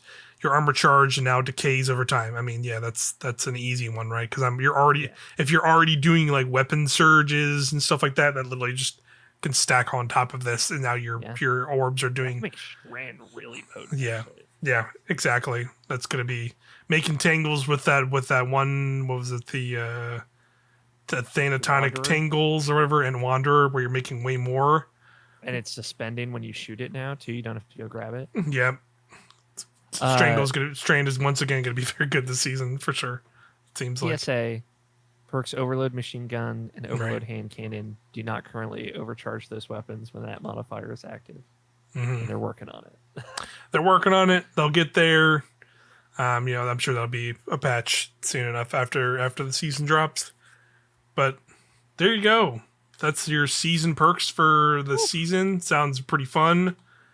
I'm curious what the surges will be. It seems like it might be another solar. It looks like solar arc and solar void and arc. And strand once again. Everything but stasis. Yeah. Oh yes, stasis still being left out there, man. Or darkness subclasses. They really only can have one in the spotlight at a time. Yeah. I do think like the suspend nerf will help stasis in some ways. Yeah. See it maybe being useful again in the season for sure. Potentially, we'll have to see when next season drops. But yeah, I mean those are the blogs. That's everything. Right before the showcase here, I think we got through it faster than I thought we would. To be honest. Yeah, we did. Yeah, we were efficient. But yeah, anything you're most excited about? Yeah, that's what I was gonna see. I wanted to do, since we still have some time here. Let's do some last minute predictions for the showcase tomorrow. That's what I want to do here. Okay. So let's see what we can think. Let me the raid. Throw out some things. Yeah. So raid. The the raid is interesting because I feel Yeah. like I've seen a lot more people start talking Saying about Crota. Crota's End coming Yeah. in, I which just don't like think it's gonna happen, y'all. I really yeah, don't. yeah, I don't know either. That's like which one, but again, yeah, fucking I think I The mentioned only it Destiny before. raid I have never completed, so I would be happy to do it. Right. And I don't mind having shorter raids. Like I know some people were down on Ron for being it doesn't have an opening encounter, and obviously like DSC is pretty short, but I don't. It's fine. Yeah, yeah. It's definitely they're gonna have to toe that line. And again, like I think if if it does end up being Crota, I wouldn't be surprised if they also like update it pretty drastically, Yeah, potentially, or like make Crota's just like a lot more it's not a changes. Because I know it's not a people. super cool raid. you Yeah, know? I think the thing for me that like that would burn me out on it a little bit too is like, or not like burn me out necessarily, but just like be like about it is also we just went from having an entire season where we basically fought nothing but Hive Yeah, predominantly. So and we're going gonna from fight a like lot more Hive this season. I yeah, have a yeah, feeling. that wouldn't be So surprised. Yeah, if we're going to the with Savathun being involved, we're probably going to be like around the throne world a bit here for sure, yeah, potentially. So yeah, there might even be even more Hive and by if they Scorn. So if they like could pull off Wrath, I really think it would be awesome. I think yeah, people would really like that raid. I was just thinking about it. Like, I've been running this goddamn Cali encounter all day, trying to get my red borders before the season ends and stuff, and I have to wait 7 fucking weeks for Last Wish to come into rotation again. Um, and I love the one of the best feelings in that whole raid, in my opinion, and it happens in that encounter is after DPS when you go into the little doors and everybody is just like raring to fucking rip up those thrall in the middle of the room and everyone just comes out and pounces on them. yeah, That is such a good feeling. And there's a similar mechanic in the first real encounter of Wrath where you have to go into these safe rooms and you have to shoot up a switch on a door and it like latches it closed. And then you like all rush out into enemies at the end. So that's fun. if they could do Wrath, it's a great raid. It has like some of that more freedom in DPS phases where you could like one phase pretty much everything if you wanted, except for the last boss. And it's got a big Zamboni. Yeah, It's really Death fun. Zamboni could be fun Yeah. and look really nice in D2. Yeah, And that I'd like love to see like new enemy looking dudes in D2. I know that's probably the hardest part about that whole yeah, raid, is but having the to bring Siva in Fallen are The so Siva cool. Fallen. I mean, I could see them maybe like I think it would definitely disappoint people. But I guess to see them just doing normal looking ass Fallen and then have Yeah, like maybe just the just the bosses. bosses have those kind of crazy Siva-fied looks or whatever. Yeah, I think I ultimately would lean towards. Again, I did not play D1. I did not play either raid, so ultimately I'd be fine with either one because they're still ostensibly kind of new raids for me Hmm. overall. And they've and from the last two raids they brought back from Destiny 1, I enjoyed a lot, and they definitely obviously updated them a decent amount to make more Yeah. sense in Destiny 2. So I'd be fine Yeah. with either one. Ultimately, I definitely lean more towards Wrath because again, I just it'd be nice to have a little bit mixed up of different enemies. The aesthetic of that stuff I like more with the Siva and stuff, but also we again I think they did go on record saying like if we do bring a raid back and we don't have like we already have the exotic from that raid in the game, but they'd make a new one. So essentially, Yeah. if they did bring Wrath back, they would have to have a new exotic in it. So that could be pretty Ugh, cool. that could be so good. If they made Yeah. like an auto rifle outbreak, Yeah, basically, like a new updated fuck, outbreak. dude. That could be pretty awesome. Or Um, an outbreak glaive that's in the kinetic slot. there you go. That's my dream. Now we're getting spicy. Love it. Shoot out like a big Siva burst Oh, from the glaive. Yeah, and it like has little swarmites on it. yeah, Yeah, that would be so cool. be They could pretty do so many sick great things. for Yeah, sure. if the armor in Wrath is also fucking awesome. Yeah, Uh, the I armor in definitely remember. Crota is Hive armor. You know, it's Yeah, we've it's seen Hive stuff armor, kind of and like I it know I before. saw people being like, if it is Crota and they don't do like the Age of Triumph armor, it's like it's a waste of time. Like Oh, I definitely saw of people course saying they brought that. that up. Yeah, I saw that as soon as like Wrath started coming out, I saw people being like, if it doesn't have his armor, it's like a complete waste of time. What are they doing? So like, well, we'll have to see if they do that. Or again, that's definitely a big question mark. I personally definitely would lean more towards Wrath. Just because I That's yeah, gonna be hype. well, because it seems pretty cool, and I like that aesthetic and stuff. But if it And ends they up being already Crota, skipped Crota in the rotation, to be yeah, fair. true, they definitely did. But ultimately, yeah, if it ended up being Crota, I would be fine with it as long as they like did a lot of cooler things Yes. with it, especially because like Crota is like just like a random boss in Dares, It's also the only 3 encounter raid. right? Yeah, Because it has an opening encounter and then it only has 3 encounters. So they'd have to add at least 1 encounter or apply loot to the opening encounter, which I don't know if they do. yeah, Um, yeah, I hope it's not Crota. I'll be honest. They could make it completely new and different. And Crota, yeah, the exotic for that was an auto rifle, so I'd be interested. yeah, because that would But be a new exotic for that for sure. Yeah, we'll have to see. Again, it's not too long now. We'll know for sure. But let's do some final shape predictions here. sure. I'll ask you, new enemy race. Oh my god, I hate it because I've asked you so many times. I was not prepared, and I should have been. I'm gonna say yes. Fuck it. I will. I'm gonna put my hope on the line. Maybe not like a whole race, but at least like a significant new addition to the battlefield that we will see a lot of, not just sometimes. Yeah. So you're talking like you say more than like a tormentor? Then it wouldn't be like Yes, a things that tormentor, occupy like the major and boss and mini boss spaces, whereas I feel like tormentors are just boss. right? So Mm-hmm. Okay, that's where you fall. I fall in the camp that like there will be new things, but they will be more in line with like what a tormentor is, where it'll be like a new that's pretty major. cool still. It'll be like a new major threat that like roams kind of the battlefield, and you'll have to fight it, and Tormentors it'll be in are the like the yeah, best. yeah. So There's like a super cool fight to have. So mhm. I think it'll be more in line with that, where it'll be like, oh shit, we have to. Oh shit, this thing's here. We gotta fight Something it. like you know a combination of a hive guardian and a tormentor, like something that like looks and moves like a guardian, like a dark guardian enemy. That could be really cool. Like Yeah, that has different guns. Maybe it has like different exotics or functions within different classes, like the hive guardians. Like there could be some really cool stuff there. yeah. If they had like actual enemy, like they full on just made enemy guardians of some kind, like because we really don't know a lot about. All we know is we're obviously going inside the traveler. Clearly, from that, we've been building up that from the Some story of extra Lightfall. dimensional space. You see the little teaser again this week. We mentioned you see it's like a little hitting the warp drive guardian Going in in. the thing and just flies into the crazy psychedelic Travasi, as you can see. I had to get it in. Had to get it in Say there. it. God damn Had it. to get it in there. But yeah, that's kind of what I'm guessing is like I think there will be.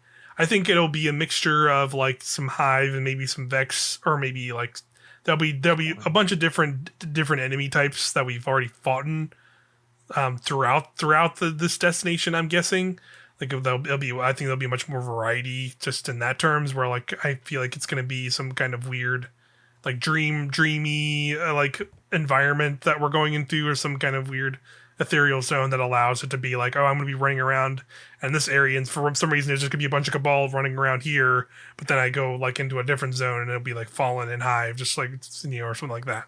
Like, I think Yeah, it you might be think back to the end of Season of Arrivals, right? That big moment where the darkness, so the witness was talking to us, and it was like all the different races yeah, gravitated yeah, around a pyramid ship. Yeah, it's got to be everybody. Dark Ball, the planty, grassy Vex from the garden, Scorn, the Bad Fallen, Hive. yeah, It's got to be everybody against this. yeah. I think there's gonna be definitely a lot of people around, enemies around for sure. But yeah, that's my guess at least. And yeah, some kind of there will be a new. It won't be like I don't think it'll be like a full new race. I really think if we get anything like that, it won't be till post Final Shape, and we have like maybe whatever the next big expansion for Destiny 2 or Destiny whatever it is after that, right? Like again, we don't fully know. So like I think whatever that is would be more potentially a place where that kind of stuff would happen. At least I would hope, right? But I think like definitely some kind of bigger threat like a tormentor will happen in Final Shape, where it'll be like a bigger enemy, unit that you'll see wandering around and be like, oh shit, we got to deal with this shit, and it can just kind of show up whenever, and with different different enemy races that could potentially do. It could like change up what it's doing depending on like where it's at and then whatever. That's my guess least. All right, next up, new subclass. I I will believe. I will choose to believe. I'm taking the pain inside me. I want to believe in all 6 subclasses, 3 of light, 3 of dark, balance to the force.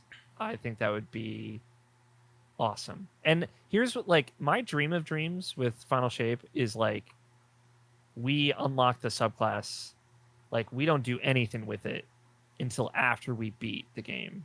And the post game is like a sub narrative. This is how they should have done Lightfall, if you want my criticism. Post game is like a post game exploratory narrative of like getting ready for the raid to fight the witness, where we unlock the power, whatever it is. So it's like not a part of the story at all. And then we have like the post game activities on the destination are all doing the stuff, testing the power, and then unlocking it.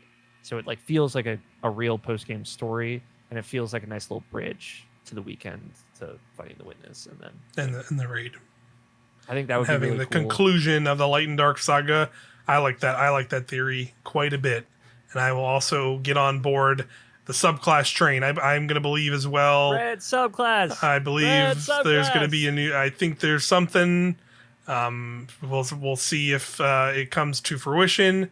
I think there will be something. Again, I hope your dream is alive and they don't really they learn from Lightfall and saw the reception of that, and like how it kind of felt a little bit more shoehorned into that experience more than it is. I think having that idea of like we have maybe the main narrative of of Final Shape start, and then we know the big climactic conclusion is probably going to be the raid. So having that kind of be the campaign being about building up what this place is and how we're dealing with that, and like doing what we need to do to stop whatever the witness is trying to do, and then we I think the campaign will be about Zivu, and then it'll end with us not killing her and actually not doing what we always do, which is just kill the enemy, and she helps us fight the witness. I think that would be a good way to do that. Yeah, that could be interesting. What I hope is, regardless of whatever Zivu is about, it's pretty clear that they are setting up that like this is sort of like an Avenger-ish moment for the game. Because I think even if you look in that teaser trailer that they showed, the Guardian going in with the boost, I'm pretty sure when that quick shot of the ships, there were like different like races. Like I'm pretty sure I saw a Cabal ship next to them, and I think like there was like also another different kind of ship next to them on the other side. So I think like it's not just us as like Guardians going in there. It seems like we're going in with all the other races together. So I hope they play like a bigger role in the moment of the campaign for this big battle to finally confront the witness. And I want them to be like involved in the raid. I think that'd be a really cool way to do it. Is like you truly have this like this is like the climactic final battle with the witness is going to be the raid, probably very clearly, right? Mm-hmm. Whether we fight them or not in the campaign, I don't know. We'll have to see. I could see what you're saying. Yeah, like it definitely is more us fighting Zivu potentially and figuring out how we deal with Zivu. For sure, that could be a big potential. But I can also see it just being like, but I think it'd just be really cool to be like, all right, first encounter is like Kaido encounter, and you straight up just have like Kaido and like units and allies coming into the battle. Dark Cabal, and you're figuring stuff out, and like you have to have the Cabal do something, or they're doing something, and you have while you're figuring something out, and then maybe another one is maybe like at that point maybe Savathun's more on our side. We can have like a big Savathun fight, and maybe we're fighting Jivu's Hive. Getting chills thinking about and then you have like Hive Guardians coming in and helping you and shit. That would be sick, right? They have to have and you're fighting enemy Hive. Yeah, I think yes, and then like the final battle is then you having your 6, and then whatever is like then all the forces kind Like of Satan. culminate. And and like maybe like you have like the Guardians, or Or have the Ikora, fucking have the Vanguard. fucking original Fire team help you in the raid. Like that'd be absolutely. That fucking has to incredible. happen. I am now like, if Cade, Zavala, and Ikora are all fighting alongside of you in the final raid encounter, they're right. It is the most hype raid they've ever made. Will be one of the best raids they've ever done. So yeah, those I really hope this like moments like that are in this campaign. Yes, Like at the those very least in the things campaign, please. That would be awesome. Yeah, agreed. The fight with Keitel against the just endless wave of Cabal at the end of Lightfall is one of my favorite parts of that Yeah, campaign. it was super cool. Super cool. So yeah, definitely a lot of potential. Again, yeah, I think a lot of potential, a lot of stakes for this final expansion that I'm really stoked for. And again, I was going to ask for like ideas for like updates and things you wanted also to hopefully see here, but it seems like The UI update. the UI update is happening for sure. That's great to Finally. hear. I'd love to see it. And again, like the thing I was going to bring up is like what is beyond Final Shape. What is the shift in their kind of how they're going to be making Destiny content post this. It seems like they are going to get a little bit into it in this discussion, and clearly I feel like again saying it again, I'm broken record at this point, I always bring it up, but like they're going to continue making stuff for Destiny 2. Like they've already like there's so many things now we know that are post Final Shape, like this, like them completely updating the UI is happening with Final Shape. They're making that new progression system that's not just for, it's gonna be just for the Neo Moon, or not Neo Moon, but the Final Shape destination that they like like I think it's like Pathwalker or Pathfinder or whatever it's called. That's happening, and then they said that's gonna like beyond I want to say Neo Moon, but like beyond the new destination for the Final Shape. But eventually that'll like replace like doing bounties on planets, and maybe even doing them for like seasonal like the ritual vendors and stuff. So that would be a pretty big fundamental shift for that stuff. On top of now we're getting that Crucible map pack. We're getting the single returning Gambit map. And I'm still excited about that. I'm so depressed about it, but I am. Yeah, right.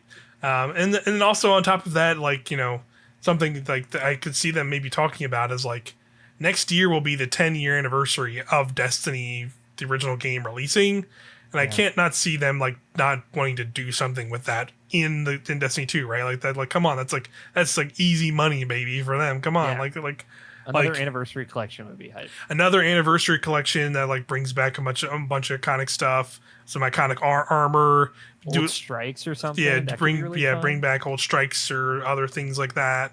Do another do another dungeon that like takes place on like Venus, like a Venus dungeon or something, like in the Ishtar Collective or something. Yeah, like return to some like big like iconic Destiny 1 area or something, and like have a dungeon there. Great idea. So like a lot of potential. D1 Mars. Yeah. Actually, we're good. Actually. Yeah, we're good. We got Vox Obscura. That's enough. Do we see Xivu? I think we're going to see Xivu either. I don't even know. We haven't seen her yet. I think we're going to see her before the Final Shape in one of the two upcoming seasons. I think I could potentially see it happening this season because it's going to be a big Savathun focus season. Or I could see it being like the season leading into Final Shape. I think we will get the Xivu reveal, the outfit reveal sooner than we think we're getting. Because I mean, considering we got with the cutscene we got this past season in Deep with like literally the entirety origin of the Witness and like the whole reason for like some of the pretty much basically like the whole reasoning behind Destiny story and narrative as a whole. Traveler running in the first place, basically. Yes, we got that just in a random week 5 cutscene of the season we just had. So I really feel like we're gonna see her and in her full form in some cutscene either this coming season or the following season, whatever that may be. We'll have to wait and see, for sure. But yeah, anything. Oh, one thing I will say is that. I think I threw those two quick things at you because I think those are the things that they come up a lot with the Final Shape. I will say I personally think if one of those things happens, I think it'll just be one or the other. I don't think it's gonna be both. Where it's like if we get a new enemy race, I don't think we're gonna get our full on new enemy race, which I personally still don't think is going to happen. We wouldn't get a new subclass, or it would be if we get a new subclass. I don't think really we would get an entirely new enemy race. Mhm. But considering even though those are two different things, but I still very much think that we're gonna get maybe like some new enemy unit that's gonna be on the battlefield in this new destination, and we'll get a new subclass to mess around with. Um, yeah, again, it just finish that perfect six, have the six subclasses. I think again they I think there's precedent for them to be able to do it because again like going from witch, we didn't have a witch queen, but that's also because they completely redid three subclasses, our original ones, Yeah, or didn't in a not say year, completely redid, but like very overhauled them mostly into redid. a new system. Or like now they didn't do that for they're just updating Strand like they did Stasis still, but now instead of all that work that they could have been doing updating old subclasses, now they're probably focused on making a new subclass for this final thing. So that's pretty cool. One thing they also did mention is right. I think it might have been in the state of the game was that there's going to be there's going to be new weapon archetypes across the Yes, more board more new archetypes. for all the different kinds of weapons. So we'll see what they are. They definitely said they would show them off in this. I want to Cool. say. So we'll see what some of those are. I think I feel like in that same vein, they maybe potentially teased a new weapon type, but I could have just maybe been reading into that too I much. But Yeah, I'm not sure. but would you have any ideas for that? Could you think off the top of your head, like of So what would like be the like a last, new weapon you would want to see in Destiny at this point?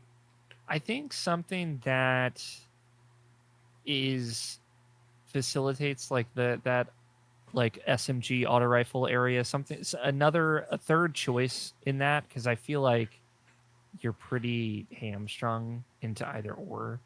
I don't know what that could be. Like maybe like some kind of other burst fire rifle that is not a like pulse rifle, but Sure. um, or like this is my like mea culpa. Like Okay. please, Let me this hear it. won't Let me hear it. happen. But if you want me to love you forever, it's some kind of dual wield weapon, Oh some like yeah, dual dual pistols or something. pistols. Yeah. Okay. Yeah. That Yeah. would be so fucking hype. Yeah. Do Yeah. not even get me started. That would be pretty Uh, awesome. or like dual SMGs or something akimbo. But I would love that because Yeah. I love the even numbered halos. The I love double that wheel, the shit. dual wielding of any kind would be pretty fucking hype. But yeah, I'm with you. And that you bring it up, I didn't think of that at all. But yeah, dual wielding would be A really weapon sick. archetype that is like a dual wield thing. Like a dual, Obviously, it would just be those weapons, but yes, yeah, yeah, for like sure. imagine the exotic potential. Yeah, Like two pistols where like one shoots ice and one shoots fire. I know they did this with the shotgun. Just an example, yeah, like a strand and stasis dual pistol or some shit. Like there's so much fucking yeah. cool shit you could do with that. That'd be really cool. I'm with you. I'm with you. Like there's a lot of potential in that. I had two ideas to throw out randomly. Okay. One would be like a crossbow style weapon, Oh, that's a great just like some idea. kind of crossbow thing that could and it could be different versions, right? Like you'd have like a heavy crossbow that shoots like a big bolt, and then you could Oh, have like different like or you have like smaller ones that maybe like do like a burst fire kind of thing. yeah. And there could be You cool, could but even have like one that's like 5 bolts on it, and then you reload it. Yeah, yeah, totally. yeah, or like have some kind of crazier spread shot kind of Oh, one. Yeah, that could be really fun. I that think was sick. Yeah. I'd be down for that. The other one I was thinking was more like a more way more sci-fi weapon, like a laser weapon, Ooh, like I was thinking like maybe like a heavy version would be like a Spartan laser kind of thing where it's like a big cannon and you have like a bigger laser blast yeah, that could be like a DPS thing. Granted, like sleeper and like linears, like there's like sleeper, which I think is like the closest thing, but I think having a more yeah, proper. It's like I'm just gonna shoot a big ass laser beam out of this cannon looking thing or something. Could be really fun. yeah. Or like some kind of trace primary ammo weapon, like a trace auto or a trace SMG type deal, like a Yeah, laser weapon that is less powerful, but has that like kind of yeah, shoot a yeah. laser feel. That'd be really cool. And yeah, and some of that stuff could potentially fall into like archetype stuff, like having like an auto rifle that's more like a laser rifle thing, and like it's not shooting like bullets, it's shooting like lasers, and that could be like its own little archetype within auto rifles that like still functions generally as an auto rifle, but it like feels but has differences in it because you're shooting with like laser based weapons or something like that. Yeah, so there's still definitely some ideas they could throw out there, and of course they'll have like new exotics and stuff that I'm sure there will be. I don't know. I wonder if they'll pull a Quicksilver again, have some kind of fancy pre-order exotic that you can get now when you pre-order I Final bet they Shape will. and I bet they will. yeah. And guess who's gonna be upset? Yeah, Not you or me, but somebody. yeah. There'll be We're gonna somebody. be playing with that gun that day. Yeah, and be like, cool. This is cool. Yeah, for sure. I gotta get my $100 ready. Yeah, I Put that know, aside right? real Yeah, quick. yeah, and that's that would be a big question too. Of like, if the live service is changing next year, like, are we gonna like what does the pre-order for that look like? Where you pre-order the Final Shape and you'll get the content for next year, but we don't know if it'll be like it could potentially not be another 4 seasons. It could be any other thing. Could be not like I don't know if it's gonna be like a dungeon key again, where there's gonna be 2 dungeons next year. I don't know what that's gonna entail. Maybe they'll include that if they do like a 10-year anniversary Destiny extravaganza thing next year. Maybe that can be included in it. Yeah. I don't know. Well, I think that would be the smarter move over selling it separately like they did last time. I'll be honest. I would agree for sure. They have plenty of packs and separate DLCs in general already for Destiny. So yeah, another one. I think they should also make Beyond Light go free to play. Yeah, that'd be nice because then Stasis would finally should be free. Yeah, I feel like would be a nice gesture for sure. I'm definitely with you there. A Dreams thing, like I'd also love if they talk about updates to the light subclasses. Hell, the new subclass, if we get one, maybe it's a 4th light subclass. Who knows? But yeah, because we are kind of going into the Traveler. It could be a light fused light and dark subclass in one. Ooh, yeah, that or it taps into the light and the dark somehow. That could be sick. And there's always that idea of like being able to mix and match aspects in subclasses. I think that could happen in the distant future, but probably not with this. Yeah, I'm with you. That could be really cool. Whenever that happens, making custom subclasses like that could be awesome. But yeah, I would love to see new aspects for the light subclasses for Stasis as well. Yeah, I was. That's when I was going to shout out. Grenades for stuff. New melees as well. Yeah, new melees. New melees would be pretty big for me. Take some seasons to do that stuff. Like it seems like they already know that they're going to be taking some seasons to not just make seasons to do other stuff like map packs and whatever. So yeah. I hope that we get maybe a little mesh of that in the future for sure. I'm definitely with you there. Crossbow hype. That would be so sick. Crossbow. Like kind of like a game. Short to mid range bow. Yeah, is hype. That's cool. And so they could just do a lot with that because you could have like ones that are like more bursty fire that shoot a little faster. You could do like heavier ones that have like a way bigger bolt, and the bolt can like reload animations for that would be so hype. Yeah, you could. Yeah.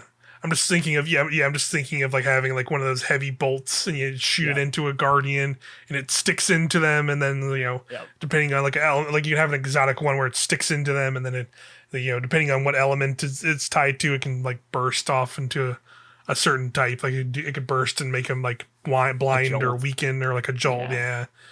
Totally. Definitely put some potential with a crossbow. That'd be pretty fun. I think that's largely it, though. Yeah.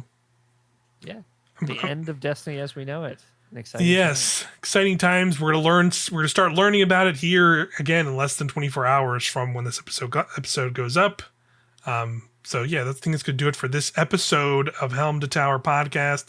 Thank you as always for listening on podcast services or watching us here on YouTube. Again, here on the YouTube version, I will have links down below to the Twitch channel, twitch.tv/Irrational Passions, where we'll be live reacting to the Final Shape Showcase tomorrow. And we'll be streaming there as well after that of the new season, checking out all the new stuff. So we'll be there. Feel free to come hang out. Yeah, we'll have some friends that we play with potentially and stop by. We'll see. Yeah. We have nothing planned, but... nothing planned, but people just show up and want to play. Why not? Let's do it. But yeah, that'll do it, everybody. See you tomorrow for the showcase. It's going to be exciting times. I know, again, Destiny's been a rocky road, I think, for the start of this year with Lightfall, but it does feel like, personally to me, I think it's been trending upward more and more. Yeah. And I'm definitely now pretty excited for I'm the hyped. showcase tomorrow to I'm see excited what's for next. some new Destiny, you know? Some new Destiny is here, baby, and Last we're thing. shit. Oh yeah, go ahead. Tomorrow, do we get a Stasis or Strandglaive?